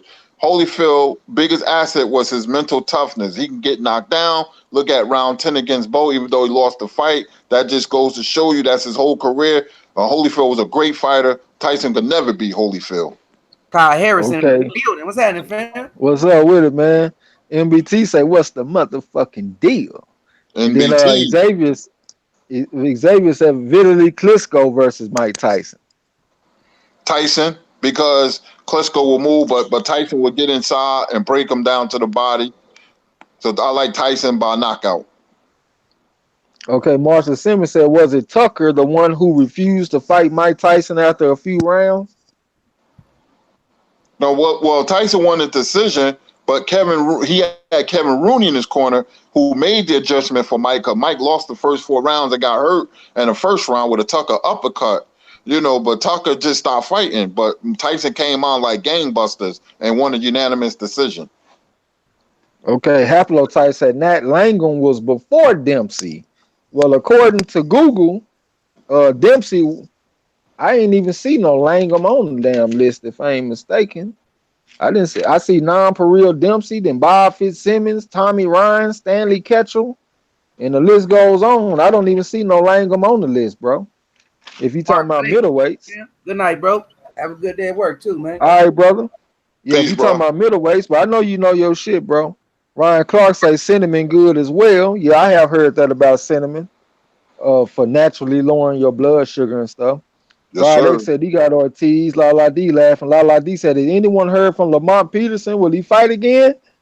He need to go sit his ass down somewhere. I done heard a couple of people saying that he would be a good step up fight for who was that they were talking about, Kurt? He would be a step up fight for? I don't remember. Fuck, my mind done went blank. I done shit. Me too. The Gangster Reverend said, forgot about Nigel being, yeah, that was the Dark Destroyer. La D over there laughing, Dark Truth laughing around. I don't even know what they laughing at. Xavier said 1978 Muhammad Ali versus 2003 Mike Tyson. 78 Muhammad Ali 78. against Uh, 2003 Mike Tyson. 2003 Mike Tyson. Oh man, that's a. You know what? I would still have to go with Ali, man. I would still have to go with Ali. I think Ali had more junk in the trunks than Mike. You know, Mike was, of course, Mike was a power puncher. Mike aggressive style, but Ali. Okay. Marshall Simmons said, for fuck's sake, Trey, we got there. Yes, sir. Chef say Donald Carey versus Keith Runtime Thurman. That's a good fight. That's a good fight. I like Donald Curry in that fight. Donald Curry, Lloyd Hunnigan ruined Donald Curry. He quit on the stew. I don't like that. But, you know, Donald Curry, when he knocked out Milton McCrory, you know, at his best, Donald Curry was a heck of a fighter. So I'm riding with Donald Carey after D. Yeah, Keith Thurman seemed like he got quit in him too. But, Yeah. you know, I like Curry. If he ain't got no quit, he got some run in him. Napoleon Armstrong say Donnie Lalonde versus Malignaggi. Lalonde was way too big for Malignaggi. Lalonde was a big light heavyweight, and Malignaggi was nowhere near that. Lalonde. Marshall Simmons says Mike Tyson versus Deontay Wilder. And they primes Tyson. Yeah, it would be crazy to take Deontay Wilder, a motherfucker that started fighting when he like 19, over somebody like Tyson that started fighting the right way for his body structure from the get-go with Customato. Like, that would be retarded to take Deontay Wilder over that. Haplotype said Taylor was looking at his corner, not the ref, and looked like he was in another world. Yeah, that motherfucker was in 3 weeks ahead from that time. Shit, that motherfucker Chavez knocked that motherfucker into the next month. Shit, Mark Wonderlick said my wife has to take Lantus and Humalog insulin, Kurt. Oh wow, okay. I'll take Novolog, and at night I take Levemir. So okay. Peace to your wife that's going through that. Yes, sir. Gangster Reverend, my man Shank, he said Chavez was in the mix. And then he said Napoleon Armstrong said Thurman would pluck the shit out of Kerry. Okay, Marshall Simmons said Joshua versus Mike Tyson. Anthony Joshua versus Mike Tyson, Kurt. Tyson by KO doing a ring entrance. Xavier said Adonis Stevenson versus Sven Aki. I like Stevenson. Aki was a strange fighter, foreign fighter, European fighter. I like Stevenson because of the left hand. JR the Super. Kai Harrison, what's up, bro? JR the What you say, bro? To the gym. JR the Super Dog. Welcome to the gym. What's up with you, man? Welcome to the gym, homie. Haplotype say underrated. What's up, Unc? What's going down? Gangster Reverend Lil 95 said Holyfield nickname is the real deal, man. Come on now. And then Haplotype said kill Holyfield in 1988. Hold on, what you talking about? Oh, Tyson would kill Holyfield in 88. I disagree. Tyson would lose to Holyfield up, down, sideways, horizontally, and diagonally. Marshall say Pack talking to Chris Eubanks Sr. about Conor McGregor, Marlo. It's on you, baby. And then Ryan Clark said, I disagree, Kurt. Not that Tyson. It would have been a war. Tyson and Holyfield, I think. I'm going to tell you something. Oh, go ahead. Oh, go ahead, brother. No, because, I think people are enamored, and I was too, of the Tyson power and the mystique, Darth Vader type of persona that Tyson presented, but Holyfield, man, wasn't going anywhere. And this started in the amateurs when Tyson tried to take a pool stick away from Holyfield, and Holyfield shoved him.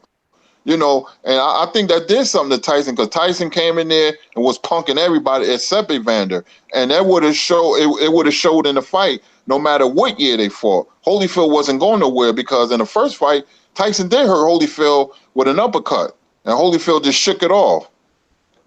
Excuse me, Kurt. Hmm. I just want to make an announcement on the corner that I'm looking at Conor McGregor as my next opponent. My shoulder is working very, very good, and Boo Boo, he's training really hard.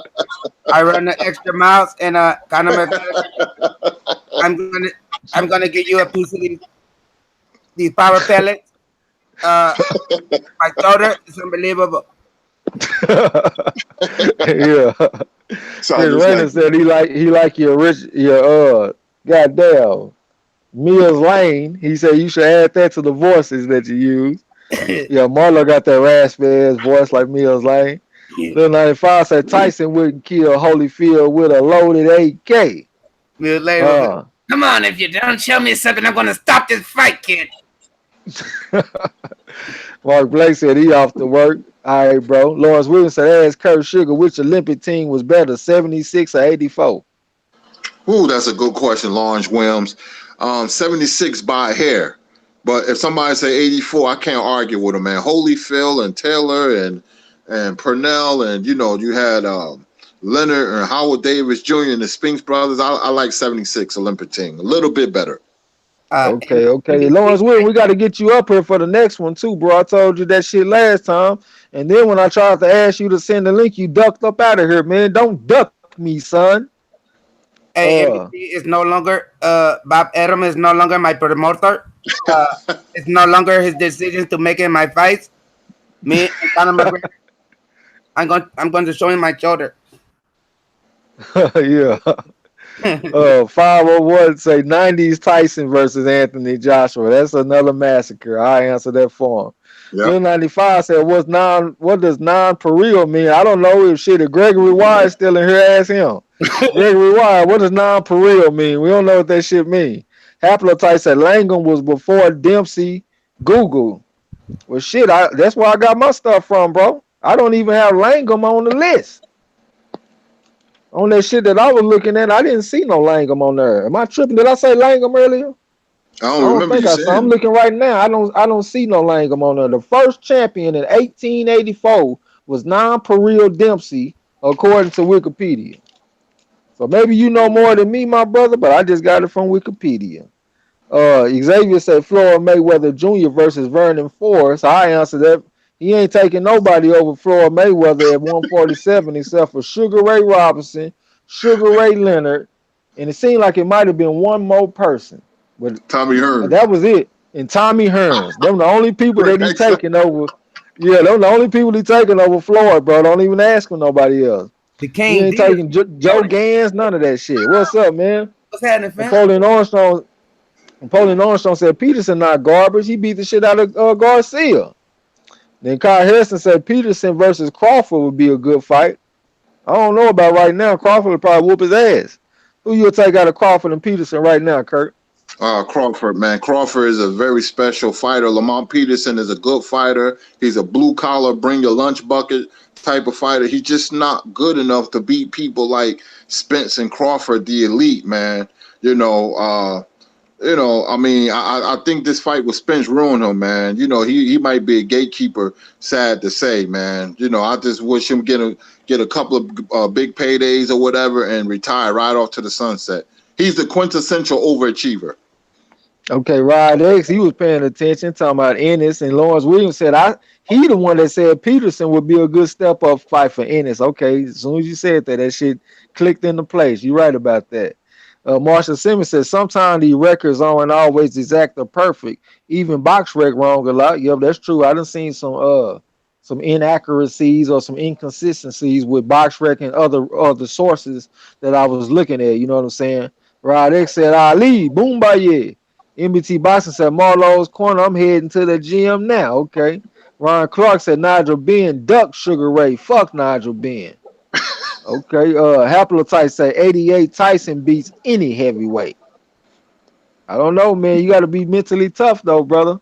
Lala D said Kurt Sugar, what's the worst advice you've ever heard a corner give a boxer in a monumental fight? Lou Duva telling Mildred Taylor, you got to fight this round against Chavez because he was ahead. And you've seen the results. That's one of them off the top of my head. But how do we know that's the case though? He might have been seeing the fight like I saw it. he might have been seeing this dude get the hell beat out of him. How can he look at that and say you way ahead? Run. He wasn't way ahead. He was ahead by 3 or 4 points on the judges' scorecards. I forgot the scores, but I know he was ahead. And another bad advice was Hakeem Rockman cornerman telling him keep your arms up against When Lennox Lewis. in that rematch, that was retarded. I don't know what kind of defense that was. That shit was dumb as fuck.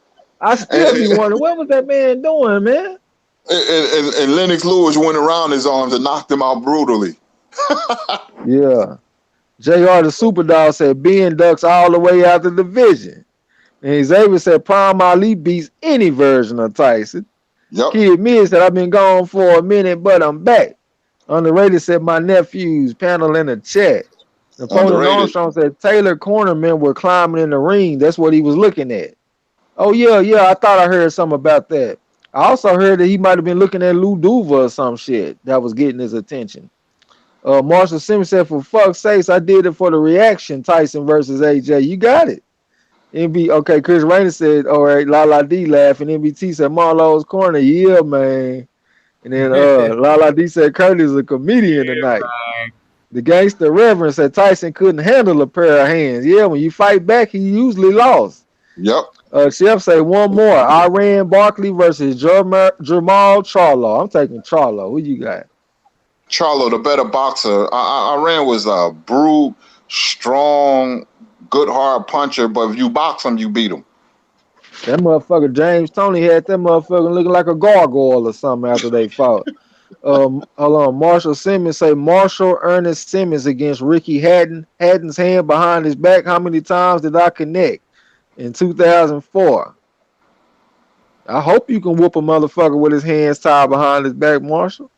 501 say a 20-win Lennox Lewis versus 20-win Anthony Joshua. You know Lennox Lewis will whoop his ass. Who you got, Kurt? Lewis by KO. Brutally. Brutal. La D laughing. Kid Mia said Holyfield of Georgia. Man, this man always got to let us know everybody that come from Georgia. This man, Kid Mid, is proud of where he come from. All right, brother. Holyfield come from Georgia. Suleiman laughing. Suleiman. Kid Mid, don't forget Sugar Ray Robinson from Georgia too. Suleiman, what's up, man? Suleiman, he got his own channel now, y'all. He making videos and shit like that. That's what's up, Suleiman. Yeah, I don't agree with his comments and shit, but hell, at least he's somewhere he can talk his own self to death instead of talking to me to death about the shit. So shout out to Suleiman. Subscribe to the homie Suleiman, man. He got a cool little old channel over there getting it in. MBT say you can't say it's up to me. Promoter Bob Arum anymore. Oh yeah.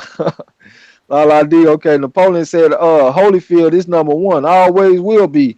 Lennox avenged every loss he had, but Holyfield heart too big. And then God damn, y'all, I done sat up here and watched the goddamn spider walk by, and I started to get up and kill the motherfucker, but I procrastinated. Now I don't know where it went. God damn, I ain't gonna be able to sleep tonight in this motherfucker. Well, all right, man. Xavier said Archie Moore versus Michael Spinks. Hey, that's a good one. I guess he's saying that light heavyweight. Oh, that's a good one. You know what? Michael Spinks' awkwardness will give Archie Moore problems. I'm taking Michael Spinks. Remember, Michael Spinks was the one-punch knockout artist. Spinks Jinx, overhand right. Why the fuck didn't I get up and kill that spider? Marshall Simmons said, I'm KO, no pickles today. All right. Suleiman said, okay. La D say, great question. All right. Rod X said he like 84. Ryan Clark said he like 76 Olympics. Okay. Angel Munoz in the building. What's happening, fam? What's up with it, man? MBT say salt, water, and pepper on that shit. The Kane Deal said, how dare y'all niggas go live without calling me? What's up, bro? I ain't even noticed you came through. Yeah. Okay. Haplotype said non-parallel means no parallel. Okay. Well, my stupid ass, I probably should have been able to get that. Lil 95 said Marlo Pack voice is the best out. Hilarious. Yeah. Xavier said Guillermo Rigondeaux versus Willie Pep. The Willow Whisk. Willie Pep. But I'm going to tell you something. Willie Pep was overrated, man. He been knocked out 3 or 4 times by Sandy Sattler, man. So when they talk about his defense is better than Purnell, don't believe that. Willie Pep was knocked out multiple times, but I'm still taking him over Rigondeaux. Okay, let me intercept this one. Underrated said Marvin Hagler versus Roy Jones Jr. who will win. Let me intercept that.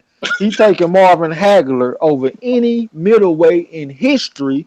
Don't even ask him no more. Suleiman said talk about Mike. Here goes Suleiman.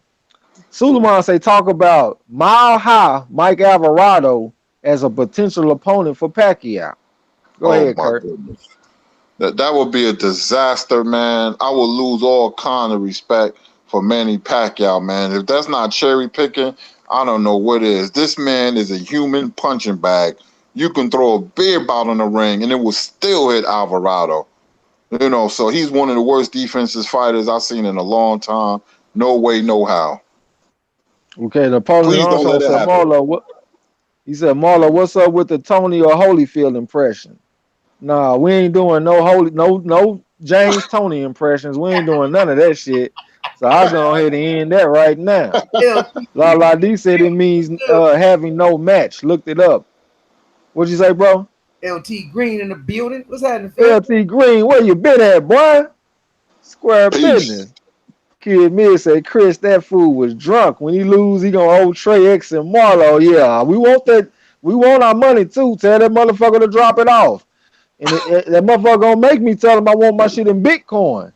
Goddamn me, I need my money. Suleiman said, talk about Mike Alvarado. No, sir. We will not sit up here and talk about no goddamn Mike Alvarado. Marshall Simmons said the answer to Ricky Hatton, Marshall Ernest Simmons was 2. Hold on, Then y'all. I fell through the ropes. It was an exhibition. Funny got saved by Dorian Yates as well. Okay, Haplotype said, fuck Google. I'm telling you, Langham was first. Say, nigga, you gonna have to build up a rapport. So goddamn me, seniority. For you to just come through and handle me like that, nigga. That nigga said, fuck Google. I'm telling you, Langham was first. This man crazy, man. Lala D said, Kurt Sugar, did you enjoy those Rios versus Alvarado fights? I did. Oh I man, did. was they Rock'em Sock'em Robots, man? Yeah, great rivalry, great fights, man. Great I fight. was highly entertained. Yes, sir. I mean, yes, And ma'am. I never saw Brandon Rios look better than he did in that third fight against Alvarado. He was Mm-hmm. moving his head on the way in and shit, man. He just looked like a damn good fighter in that fight, man. 501 said a 90s Floyd Jr. versus a young Floyd Sr. Hey, I'm telling you, he ain't taking nobody over no Floyd Jr., bro. Don't ask this man nothing about no Floyd Mayweather Jr. He is not taking nobody. He could be Floyd's grandfather. He is not taking nobody over this man.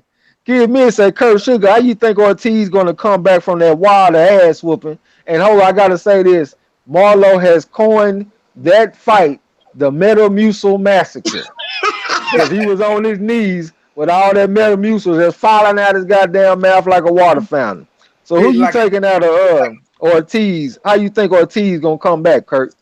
Well, he's fighting a nobody coming up soon. He'll get past that opponent.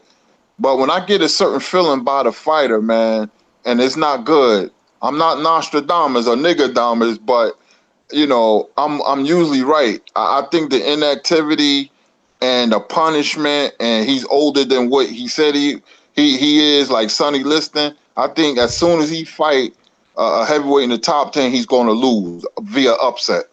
I don't think he's the same Okay. guy.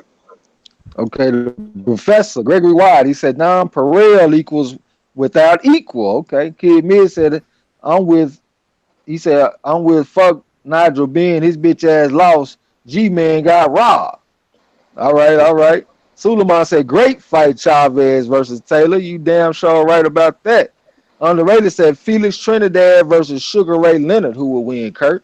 Oh, Leonard would decapitate Trinidad, man. He would come at Leonard in a straight line, head down the center line. Those combinations Leonard throws, man, look at the combination he hit Davy Boy Green with is a thing of beauty. Leonard by Massacre. Okay, Suleiman said talk about Ed Mahoney or Ed Mahone or some shit. You know what that is? Ed Mahomes, Yeah, or Ed Mahoney, Ed Mahone. Nah. Shit, how in the fuck you gonna come over here and ask Kurt Sugar about some shit that he ain't never heard of? Marshall Simmons said best corner talk was Marlo. Get up, you son of a bitch. Do it, Marlo. Get up, you son of a bitch. Because Mickey loves you. Yeah. Yeah. Yeah. Suleiman said, Trex, all you on good, my brother. Rod X said, you got Charlo. Who was that? Charlo versus, fuck, I don't even remember who it was. Capadonna said, what's good? We good, bro. Suleiman said, Robert Easter Jr. is going to win tonight. Oh, this weekend? All right. Suleiman said, how you doing, homie? Thanks. He said, thank you, my dear brother. See, that's Suleiman always do this shit to me. I start talking shit to Suleiman, then here he come with that my dear brother and all that shit make a nigga feel guilty. God damn, Suleiman. NBT, I sub, but he ain't got no content yet. Oh, you telling me now? No, Suleiman got some content. He been dropping videos. Shit, he even dropped about 5 or 6 of them all. Suleiman say talk about. We don't want to talk about that man, brother. Angel Munoz, what's up with you? Haplotype said Archie Moore would kill Spinks. And the DMT laughing said mean as hell. Okay, Suleiman said Sandy Sadler was nice. He said Sandy Sadler versus Gary Russell Jr. Now we talking, Suleiman. Sandy Sadler versus Gary Russell Jr. Sandy Sadler by TKO late rounds. He would catch up to Russell. Sandy Sadler was like 6 feet, devastating puncher, one of the best top 50 punchers of all time in any division. Gary Russell would get out to an early lead, but the power and size of Sadler would wear Russell down. Sandy Sadler gave Willie Pep all the hell he can handle. Yep. LT Green said, what's good, y'all? On the lunch break, chiming in. Salute family. Hashtag LDBC. Hashtag 78 Sports or free 78 Sports TV. Yes, sir. Mark Wonley said Butterbean versus AJ. We'll say in a 4-round fight. Oh, AJ, man. Butterbean was a circus. Okay. Kid Mid said, okay. Suleiman said, thank you for your commentary. All right. NBT said James Tony impression be like this. Nah, hold on, man. Take that motherfucker wrench right now. Goddamn me over here trying to make fun of James Tony. Hell no. This motherfucker is not welcome on the corner no more, man.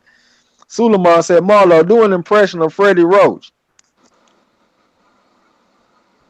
Suleiman come with some crazy shit, don't he, man? Napoleon Armstrong said, Trey X, if Marlo impersonate Holyfield, he got to get Tony ass too. Hell no. Ain't nobody doing nothing on James Tony. I ain't trying to hear it. LT Green just started a new job, bro. Night shift, 6 to 6. Stack your chips and get your paper, my brother. Lala D said she hated him. My man, the gangster Reverend said beat his daddy up, Money May. Oh yeah, he saying he'll take Money May over Senior. Suleiman said Floyd Mayweather Senior versus Danny Garcia. Ooh, that's a good little old matchup actually. At 47, I think Floyd George Mayweather Senior whoop his motherfucking ass. Me personally, I don't care what nobody say about it. What you think about it, Kurt? Well, Floyd Senior was better than people give him credit for. Hell Against yeah. Ray. Against Ray. Look at that fight. I mean, Ray took him out of there, but Ray worked hard for that victory. I'll take Senior. I'll take Senior, man. Imagine if Floyd Senior never got shot in his knee. He would Yep. have been a bad motherfucker. Marshall Yep. Simmons said, what was the best super heavyweight domestic fight in the USA in the last 10 years? Mm. I don't even know what that man talking about. Once again. My bad, Joe. Oh, you good, bro? I don't know. We're going to have to. The last great domestic heavyweight fight I seen is Maurice Harris versus Derek Jefferson. That was past 10 years. Anything inside of that, it might have been on the undercard. It might have been Dominic Brazil versus the dude who was locked up, Mansoor. That was a heck of a fight. Okay, the Kane Deal said, Kurt Sugar, who you got on Clarissa Shields versus Cecilia Brakes? Shields says she wants to fight Brakes sometimes after fighting Hammer. Well, right now, as Breakers, Shields Yeah. is going to have to, improve, man. You know, I seen a lot of holes. She's not as good as I thought, so she got a ways to go. She might get past Hammer, but I ain't like the way she looked against Daniels. Well, I have to take Clarissa. I mean, I would have to take Cecilia Breakers right now because Clarissa Shields has too much of an amateur style right now, and Cecilia Mm, Breakers has a very polished, professional style. You know what I'm saying? And plus, she got way more experience. She got I don't know how many fights she got, like damn near 40, and Clarissa Shields got like 6 fights. You know what I'm saying? So I'm taking yep. Cecilia Breakers, but I will be pulling for Clarissa Shields. 501 said Dubois versus Anthony Joshua. Mm, Joshua right now. They said the boy dropped him in sparring and shit. I wouldn't know where Hmm. to go. I'd probably have to go Joshua because he done been under the lights. I mean, once them lights come on, shit, that motherfucker, the bar coochie might tighten up like he put that apple cider vinegar on it. Suleiman said Proper Sugar drop. Ray Leonard was, huh? I said a proper drop. Yeah. Give him a proper drop. Proper drop on Snap it. that pussy back. Suleiman said Sugar Ray Leonard was mad strong. And then he said he fought Vitaly Klitschko. Who you talking about, boy? Yeah, I don't know what you talking about. Little 95 laughing LT Green. Suleiman said Ed Mahone fought Vitaly Klitschko. Okay. Don't make me feel like a casual, bro. Cicerella's world, how you doing? Welcome to the gym. I think I seen you before, Brother, though. bro, in the building. Lala D said a question Instagram loves to ask. This is for everyone to answer. If you could have one boxer, past or present, in your corner when you're about to get your ass beat, who you picking? If you had one boxer, Yeah. oh, Sugar Ray Robinson. You taking Sugar Ray Robinson? Yes, sir. I'm taking Jack Johnson. A motherfucker that just done been through a lot of shit. He ain't gonna blink when times get hard. Motherfucker been in the boxing ring fighting, getting called all kind of words, folks threatening to kill him, sending them death threats and all kind of shit. And before he started fighting, he used to have to be in them contests with them kids where they put a bag over their head and they all be fighting and whoever come out on top win the money. That That's rough. motherfucker come from street fighting. I'm taking Jack Johnson. That's Who rough. you got, Marlo? I'm taking Bomb Squad. Okay, I ain't mad at you. Him hit you, little bro. Him hit you. Yeah. Okay, Suleiman said follow his channel, Suleiman Ascar on YouTube. Yes, sir. I already told everybody to subscribe to you. He Yes, said sir. like and subscribe for sure. Underrated said Ezra Charles versus Ray Mercer. Who will win? Ray Mercer. Ray Mercer was Too big. too big for I was Ezra just gonna say Charles. that. Ray Too Mercer. big. Kid Mid say 62 likes. Appreciate that. MET said you're going to be making me beg for my rents for 40 minutes now. I'm gonna let that joke stay on the inside, my brother. Cicerella's world say hello. Capadonna say 135 Floyd versus 135 Lomachenko. Interception. You is not taking nobody over Floyd Mayweather from 130 to 147 unless you are Sugar Ray Robinson, Sugar Ray Leonard, and Thomas Hitman Hearns, or the Motor City Cobra, whatever you want to call him. Those are the only fighters he taking over Floyd from 130 to 147. If you want to start asking him some Floyd Mayweather questions, you're gonna have to start at 154 and go up. Do not go from 130 to 47, bro. It's not happening. Marshall Simmons say, Tregs, I need a lesson from Suleiman. I've been a puckle player, transsexual, wannabe, hitting on a 13-year-old and the rest. Kick Suleiman that I have to do better. All right, I see what you mean now. This man crazy. Kid Mid say, Floyd ran into Sugar Ray. And MT Boxing said, yeah, Kid Mid caught Marlo's embarrassing some of us bigger channels. I don't know what he mean by that. I guess he talking about the 62 likes. I appreciate that, I suppose. On the Raiders said Lennox Lewis against Ernie Shavers, who will win. Lennox Lewis by TKO because Ernie, you know, if he don't get you in 4 or 5 rounds, he's going to gas out. You know, he had terrible stamina and he relied on his power way too much. And Lennox had that jab and then coming down the pipe with that right hand. Lewis by TKO. Lala D said Kurt says nobody in the world beats Floyd 130 to 140. You right. And the only 3 people that will beat him at 147 is Hitman Hearns, Sugar Ray Robinson, and Sugar Ray Leonard. Suleiman said, "Nice talk about Floyd Mayweather Sr." What you know about Floyd Mayweather Sr., Kurt? Oh well, he was taught the shoulder roll by Dale Williams. He was a good fighter. He got shot. Messed around with drugs. He was into that life. Went to jail. He could have been a lot better fighter. Seen him a couple of times against Leonard. Leonard had to work hard for that fight. But Senior should have could have been something. But we'll never know. And it was rumored that he had Floyd Mayweather Jr. in his arms when he got shot. And that was one Yep. thing that Floyd held against him. Okay, Xavier said Roger Mayweather versus Alexis Arguello. Alexis Arguello by knockout. I didn't like Roger's chin. Roger was a good offensive fighter, but way too easy to hit by somebody crafty like Alexis Arguello.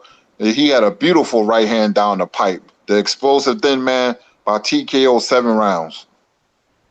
Okay, Suleiman said that's his channel. Kid Miss said Shields all day. You can't pick with your heart, bro. Underrated say Aaron Pryor against Crawford, who will win. That's a good fight. That's a really really good fight. You know what? I'm gonna pick Crawford, but I can see Pryor winning. Wow. But I'm gonna pick Crawford. That's I a little don't know, upset. man. That's I an don't know. upset. Aaron Pryor might jump on his motherfucking ass because Crawford be getting pieced up early in fights a lot of the time. If you go look back at some of his old fights, he Oh gets yeah. touched up early. I don't know if he want to get off to a bad start against Aaron Pryor. He might not be able to come back from that. I might have to go Pryor.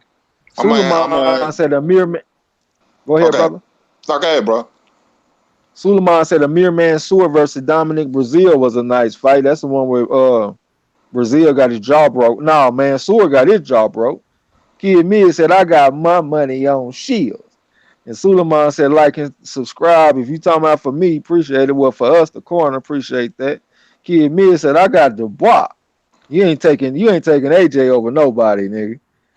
Marshall Simmons said, TRAE, okay, USA heavyweight versus USA heavyweight fight last 10 years, the best one. I'll watch later on. I know what you mean now after Kurt Sugar answered the question. LT Green laughing, talking about your ass crazy, bro. And then Kid Mid say he got Deontay Wilder. Suleiman say Patrick Ford in his corner. I don't know who the hell Patrick Ford is. Patrick Ford he fought Salvador Sanchez and gave Sanchez hell. I believe he was from the Bahamas. Decent fighter, but he gave the great Salvador Sanchez, all he can handle. I don't know why, but when I watch Salvador Sanchez, he just don't do it for me. I be trying to watch it and see what everybody saw, but I just don't see the great fighter that everybody sees. I see a good fighter. I just Hmm. don't see a great fighter like everybody sees. I was watching him against I think Azuma Nelson the other day, and I Right. just couldn't see it. I don't know why. I just don't see it in him. Um. Okay. Marshall said he got Mike Tyson, yeah, in his corner. Lala D say Wilder Tyson. Rod X say he wants Sonny Liston. Kid Miss said, Marlo, that's right. That right hand will get us out of any problem. And then Kid Miss say, Ray Mercer, a Georgia product, nigga. All right, bro. Mark Wonderlick said he got Bomb Squad. Capadonna laughing. Marshall Simmons said, Lennox Lewis, Wilder, who will win? 15 rounds. Viral Fights, what's up with you, man? Welcome to the gym, bro. Welcome to the gym, man. Lennox Lewis versus Wilder, Kurt. I like Lewis by TKO 9 rounds. Wilder got a big right hand, just like Lewis. And if he hit Lewis, he'd knock him out because Lewis' chin wasn't, A1. But Lewis was a better fluid boxer. Wilder has an underrated jab, but Lewis was just a better fighter. Okay, Viral Fights say Bob Foster versus Michael Spinks. Oof. Wow. They coming with that Uh, heat. Blow that pepper out that there. that's a tough one. I might have to go with Bob Foster. His range. Plus, he mastered distance, and he was a brutal puncher. So I'll go Bob Foster. But I I would love have to Michael take Spinks a Bob lot Foster better. too. That long ass jab and shit, I'll probably take Bob Foster. Xavier said, I have Muhammad Ali in my corner. He will float his world like a butterfly without needing a sting. Okay. Yeah. Napoleon said Big George in his corner. Yeah. LT Green said Earl beats the brakes off Floyd at 147. Kurt Sugar. No, no. Do you think Earl Spence has the boxing IQ to get to Floyd?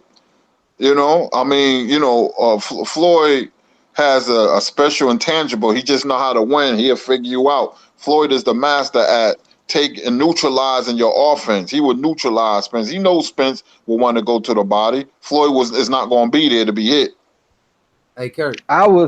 For me. What'd you say, bro? I was gonna tell Kurt. I know one thing. He got to that eye, and Floyd told my boy Spence, "The fuck out my gym." Holding on that eye. He's holding on that. I would say this: if it was before Zab Judah, I would probably take Earl Spence. But after Zab Judah, Floyd became a southpaw killer, and I would not pick a southpaw over him after that fight. Marshall Simmons said 50 Cent, Floyd Mayweather Jr., whatever way. We already know Floyd to beat the goddamn shit out of 50 Cent. Kid Mid said, that's right, Marlo. And I got a powerful right, too. I lost my left. Heal up, brother. Chris Rayner said, I'll take Mike. He'll kick some ass. He definitely not going to take a loss. He bite or go psycho on somebody. All right. Gaines PP, what's up, bro? He said Floyd Mayweather too accurate for anyone. And then Xavier say Terry Norris versus Ezra Landy Laura. That's a good fight. I'm taking Laura, but Terry Norris will be in the fight. I ain't like Terry Norris' chin, and Laura hit him with that straight left. He gonna hurt Terry Norris. I'm taking Laura. I think he'll be too slick, too smooth for him. Wasn't Terry Norris trained by that motherfucker Abel Sanchez? Yeah. Lord, it is.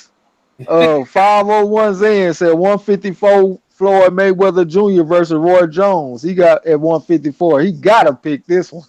oh man, Roy Jones would beat Floyd, man. At 154. Roy Jones, man. Suleiman said like and subscribe to Marlo's Corner. Appreciate that. Kid Miss said I got Shields. Everything I do from the heart. Shields is his niece. Okay, Gregory White say smash that like button. Appreciate that. Suleiman say Joe Joyce versus AJ. AJ. Okay. Vol fights. He said Marvin Hagler moving to light heavyweight to fight Matthew Saad Muhammad. But see, Marvin never fought at light heavyweight, so this is a fantasy fight. But it's hard for me to gauge because he never fought. He stayed at middleweight all throughout his career. But Matthew Saad Muhammad was one of the best action fighters of all time. Okay, underrated say Howard Davis versus Pacquiao, who will win? Pacquiao. Howard Davis had a chin like your grandmother's china. Gaines PP said Vitaly Klitschko versus George Foreman. George Foreman brutally knocks out Klitschko. Kid Mid said Andre Ward versus Alexander Usyk. Andre Ward. I think so too. Capadonna 24. He said Shane Mosley who knocked out Margarito versus Spence. I'm taking Spence. Shane Mosley was too old at that time. He was like 37, 38 years old. That's true. I have to. Yeah, Margarito was a human puncher bag. I have to take Spence.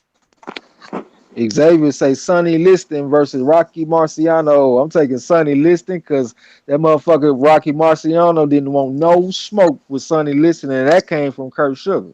Yup, this is very true. A young and up-and-coming Sonny Liston, people started talking about him. Marciano retired young, so he didn't want that smoke. He knew something. Sonny Liston had a very underrated left jab. It was like a telephone pole. And Liston was the first Mike Tyson. Brutal puncher. Asked Floyd Patterson. Liston by KO 5 rounds. Okay, Marshall Simmons, he say he would take Spinks over Foster. Suleiman said Joe Joyce, the juggernaut versus Deontay Wilder. He always talking about Joe Joyce and all these weak-ass fighters. Who you taking, Wilder by KO. Wilder by KO. Yeah, underrated said Earl Spence against Corrales, who will win. Earl Spence way too big for Corrales. I'll do that one. Lala D said, hell no. Nah. I don't even know what she talking about. 501 said Joe Frazier versus Riddick Bowe. Riddick Bowe, too big. LT Green said he gave his black eye, so yeah. All right, brother. That's his sparring though. Timmy Diamond says Spence put them hands on him in Vegas though. Timmy Diamond, where you been at, boy? What's up, man? I ain't even know she came back through. Lala D said, what happened to 50 Cent scouting for boxing talent and being a promoter? Shit, he ain't got shit. He went out there getting that motherfucker Billy Dibb and all them weak ass fighters. He don't know what he doing. That company went under. Lala D said she got lost. Suleiman said Terry Norris versus Jermell Charlo. Charlo. Okay, Kid Miss said Earl will whoop the shit out of Floyd. And Marshall said Floyd had some genius defensive moves. That shoulder roll was one of his favorites. Crunched up and putting the shoulder in the way, but remains there brilliant. Yup, in that pocket. Suleiman said Miguel Burchell versus Rocky Lockridge. That's a good fight. I like Rocky Lockridge, big loop in right hand. It was powerful. Okay, Lala said she got Foreman and Ward. Suleiman said AJ versus Rocky Marciano. AJ, too big. I was thinking that same shit. But if that motherfucker Rocky Marciano hit that motherfucker with that right hand, shit, it's gonna sound like Stone Cold coming out. That goddamn glass gonna be breaking like a motherfucker. Timmy Diamond said Paul Spatafora taught Florida a lesson early in his career to always stay in shape. You right. And I heard that Earl Spence called Floyd, out of jail and shit like that. I think when he was training for that Guerrero fight, so that might have had something to do with it. You know what I'm saying? But Spence still blacked that out, though. You know what I'm saying? Chris Rayner said the Bronze Bomber versus the Bronx Bomber. Hey, this is what Earl said. He humble as fuck. Earl said, I was at the gym and I got a call, man. They say Floyd needs some work. They say he laying out all his sparring partners, man. He ain't getting no work. See, I told him, all right. He said, I get down there. When I get in there, you know how I go. Everybody in there. They all on and stuff. You know what I'm saying? So I get in the ring. We in there. We squaring up. Floyd talking shit. So, I'm talking it back. I guess, he didn't like that. You know what I'm saying? So we go up in there. I hit him in the eye. He grabbed his eye. Next thing you know, he kicking me out the gym. All I heard was, "Get the fuck out my gym." Yeah. So who the Bronx Bomber is, Kurt? Yeah, you talking about the Bronx Bomber? That's Jake LaMotta. Well, he's saying the Bronx Bomber versus the Bronze Bomber, so you got to take the Bronze Bomber, man. Absolutely. Kid Miss said, I think Floyd did a lot of running in his later years. Don't whoop my ass now. He ain't run, bro. He was just fighting way bigger men. Like that motherfucker wasn't even a true 147 pounder, and he had the nerve to be fighting at 154 at times too. So that motherfucker just fought smart, bro. Just fought in a way where he could, preserve his career. You know what I'm saying, and still win fights and shit, and still make that money. So he did it right, bro. Rod X say listing all day. Kid Mills said Wilder KO George first round. Yeah, George weak. Marshall Simmons said if you had to vote for one tactic out of offensive style or defensive style, what would you think overall is the best strategy? I'm gonna say defense off the top because you can just see the fighters they used it, like a Bernard Hopkins or a Floyd Mayweather. Look what kind of careers they was able to have, and look at the longevity they was able to have. So you got to take defense, man. Boxing is hit and not get hit, and not getting hit is probably the most important thing on the cool if you're thinking about your life. You know what I'm saying? Suleiman said, talk about Riddick Bowe. I already know what Kirk gonna say. He liked Riddick Bowe. He was a good fighter, but he didn't like when he threw that goddamn belt in the trash to keep from fighting Lennox Lewis. That's right. Gaines PP say Lennox Lewis versus Riddick Bowe. I think he'll take Lennox Lewis because Lennox Lewis whooped his ass as an amateur. Yeah. And Bowe threw that belt in the garbage, and I don't think Bowe believed in himself that he can beat Lewis. And Bowe was a damn good fighter when he beat Holyfield. It's not easy. Holyfield in his prime, he was a big man who had a sneaky uppercut and he could fight on the inside and had a beautiful jab, called it the kiss. But he didn't believe in himself because of the amateur fight he had with Lewis. Lewis by KO over Bowe. Okay. Underrated said Chavez Sr. versus Lomachenko, who will win. Shit. Chavez Sr. too much like Salido. He like Salido on steroids. He'll beat the goddamn shit out of Lomachenko. Perfect analogy, yup. Chavez will kill his body. Kill him. Gaines PP, and you saw what Linares was doing with his body work on Lomachenko. He slowed his ass down. I don't think that's a bad matchup for Lomachenko. Games PP say Paul Williams versus Jared Hurd. Paul Williams will beat the hell out of him. Who you Paul taking, Williams. Kirk? Paul Williams, because the high volume attack on offense, threw too many punches and hurt. Defense is non-existent. Okay, yeah, I'm gonna speed up and try to get through real quick, y'all, because I gotta get out. I gotta get up in the morning, and I want Kurt Sugar to get him some rest and stuff too. You know what I'm saying? So I'm gonna read through real quick, just give him a quick answer. All right, Kurt. All Yep. right. Rod X said he like Charlo. DeCane Deal said Mike McCullum versus Esri Londy Laura. I like McCullum by decision. 501 Zan said Karen Broner versus Sugar Ray Leonard after the Camacho fight. He ain't taking Broner over no version of Sugar Ray Leonard. But he said after the Camacho fight, though. Oh, Leonard was finished, had an injury. I still take Leonard. Okay, Marshall Simmons said Kid Berg versus Carl Froch at 147. Froch. Napoleon Armstrong said, nah, in Floyd later years, he was actually walking people down from Cotto onward. I can't look at it like that. I can't say in his later years. Yeah, he did kind of stand in front of guys. I remember he fought in front of Garcia. He fought in front of Canelo. Um, he stood and went toe to toe against Maidana early in that first fight for sure. He probably did a little bit more lateral movement in the second fight. Yeah, you're right. You got a point. I'm with you. Underrated said, okay, Suleiman said, man, funny tracks about AJ versus Marciano. Capadonna said, Ryu from Street Fighter versus Liu Kang from Mortal Kombat. That's more my area, so I'll probably take Liu Kang in that one. Games PP said Floyd Mayweather versus Esri Londy Laura. I guess at 154. Who you got, Kurt? That'd be a hard fight for Floyd, but Floyd will find a way. That'd be a close fight. Okay, Suleiman said the bronze bomber was Jake LaMotta. I ain't know that the bronze bomber was Jake LaMotta. The I Bronx never saw Bomber. that. Yeah, he said the Bronx bomber. Oh yeah, yeah, yeah. Okay, he didn't confuse me with that shit. Dark Truth said Tregs do all do that bicycle bell sound. Ping! That's when they on that bicycle, man. Kid me said I got my Johnny Cage shades on in the dark. He cool as a motherfucker. On the radio said Marlon Sterling against Broner, who will win. Starling. Very Y'all know underrated y'all fighter. wrong too, man. I said I'm trying to hurry up and read this shit. Y'all add on to a nigga shit. Lala D said on the Cubans, right? They said defense. Timmy Diamond said Bo got lazy after 93. Suleiman said Holyfield was mad nice in his prime. He damn sure was, boy. Games PP said Deontay Wilder versus Vladimir Klitschko in their Wilder. primes, I suppose. I'll Ooh, still that's take a Wilder. hard one in their prime. Ooh, man.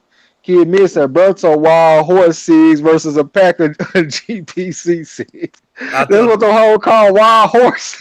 Yeah, I said GPCs by KO. No wonder that nigga got mad. Mike Tyson versus Holyfield 3. Who you taking a third? He taking Holyfield, bro. I'm taking Martin Simmons said, Holyfield. I agree. He said, I agree defensive. That's what Ernie used to say. If you ain't standing or in condition, you ain't attacking. Okay, that came from Ernie Simmons, Marshall Simmons' grandfather, man. He was a good light heavyweight champion and fought in the 30s.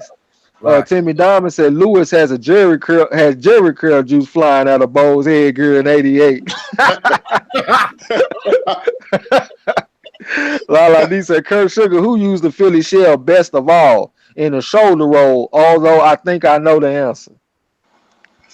Well, a lot of people used it, but I think Floyd and don't forget Jersey Joe Walcott used it very well. I would have to say Floyd. He mastered it. Archie Moore had a variation of it. It didn't look like everybody else's, Right. but he did have a variation of it. I saw this motherfucker, Ty Legacy sent me a video of a dude that was from like Italy or some shit, Kurt, that was using it. He had a lot of fights, but he didn't have a lot of knockouts. If I say the fucking name, there we go. Leche? Yeah, that motherfucker had a nice looking little Philadelphia shell, man. Yeah, he's from Argentina. Yeah. Okay, Argentina. Okay, I know his Philadelphia shell was nice though. Chris Rainer said, surprise, no one fell asleep tonight. Ain't nobody lagging tonight.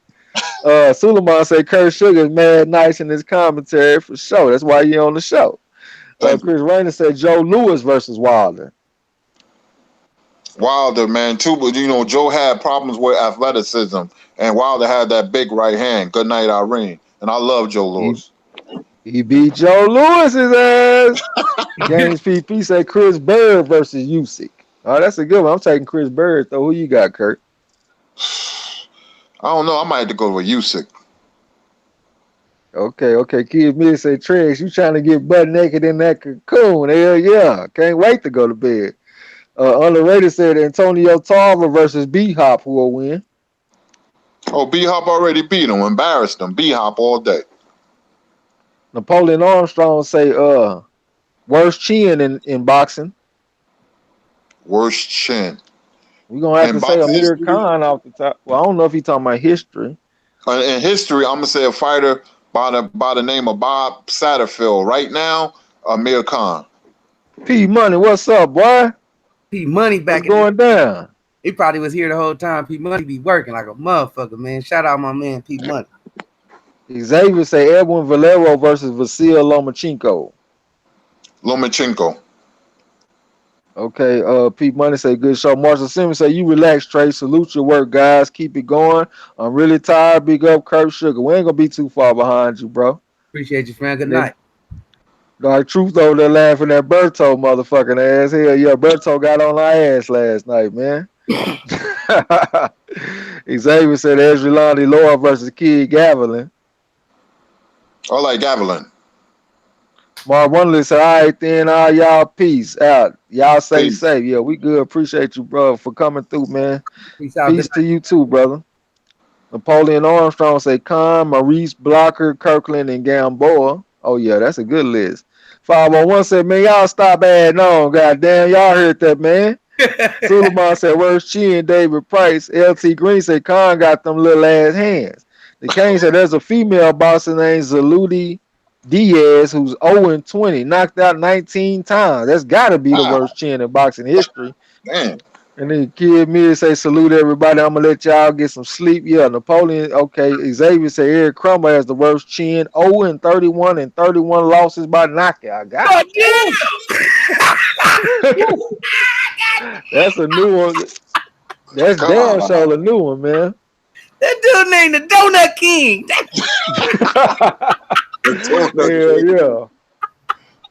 Yeah. That's crazy. Well, look, y'all. This shit, it's like 12:32 where I'm at, man, and I need to get me some sleep. And like I said, I want my man Kurt Sugar to get some sleep. We be keeping him up late on the corner and shit. So appreciate all y'all for coming through. Appreciate everybody that hit like. I appreciate y'all coming through and just participating in all this shit, all this nerd boxing stuff that we do. But that's just what we like. We love that real serious boxing talk. You know what I'm saying? And we got love for everybody. Appreciate everybody that be supporting the channel, people that donate. If you want to support the channel, check the PayPal in the description. If you want to support the channel, you can also go to marloscorner.com and order a t-shirt. You know what I'm saying? If you want to chop it up with us in between shows, just drop a little comment in the comment section. The motherfucker will get back to you. Much love to everybody for sure. Thanks a lot for another great show. You know, we got a family vibe going here, man. You know, we full steam ahead. The boxing trivia, that's what we known for. I thank y'all for y'all questions. I enjoy the Q&A the best. The trivia is on fire. The lineage, give it up to TRAE and Marlo for their hard work. They sacrifice their time to put together a good show every other night or every night, however you want to chop it up.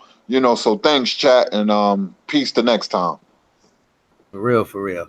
As always, y'all, man, it's always a pleasure coming together as family, man, having fun, laughing, and clowning. You know what I'm saying? I hope everybody had a good time and enjoyed themselves, and also have a good night.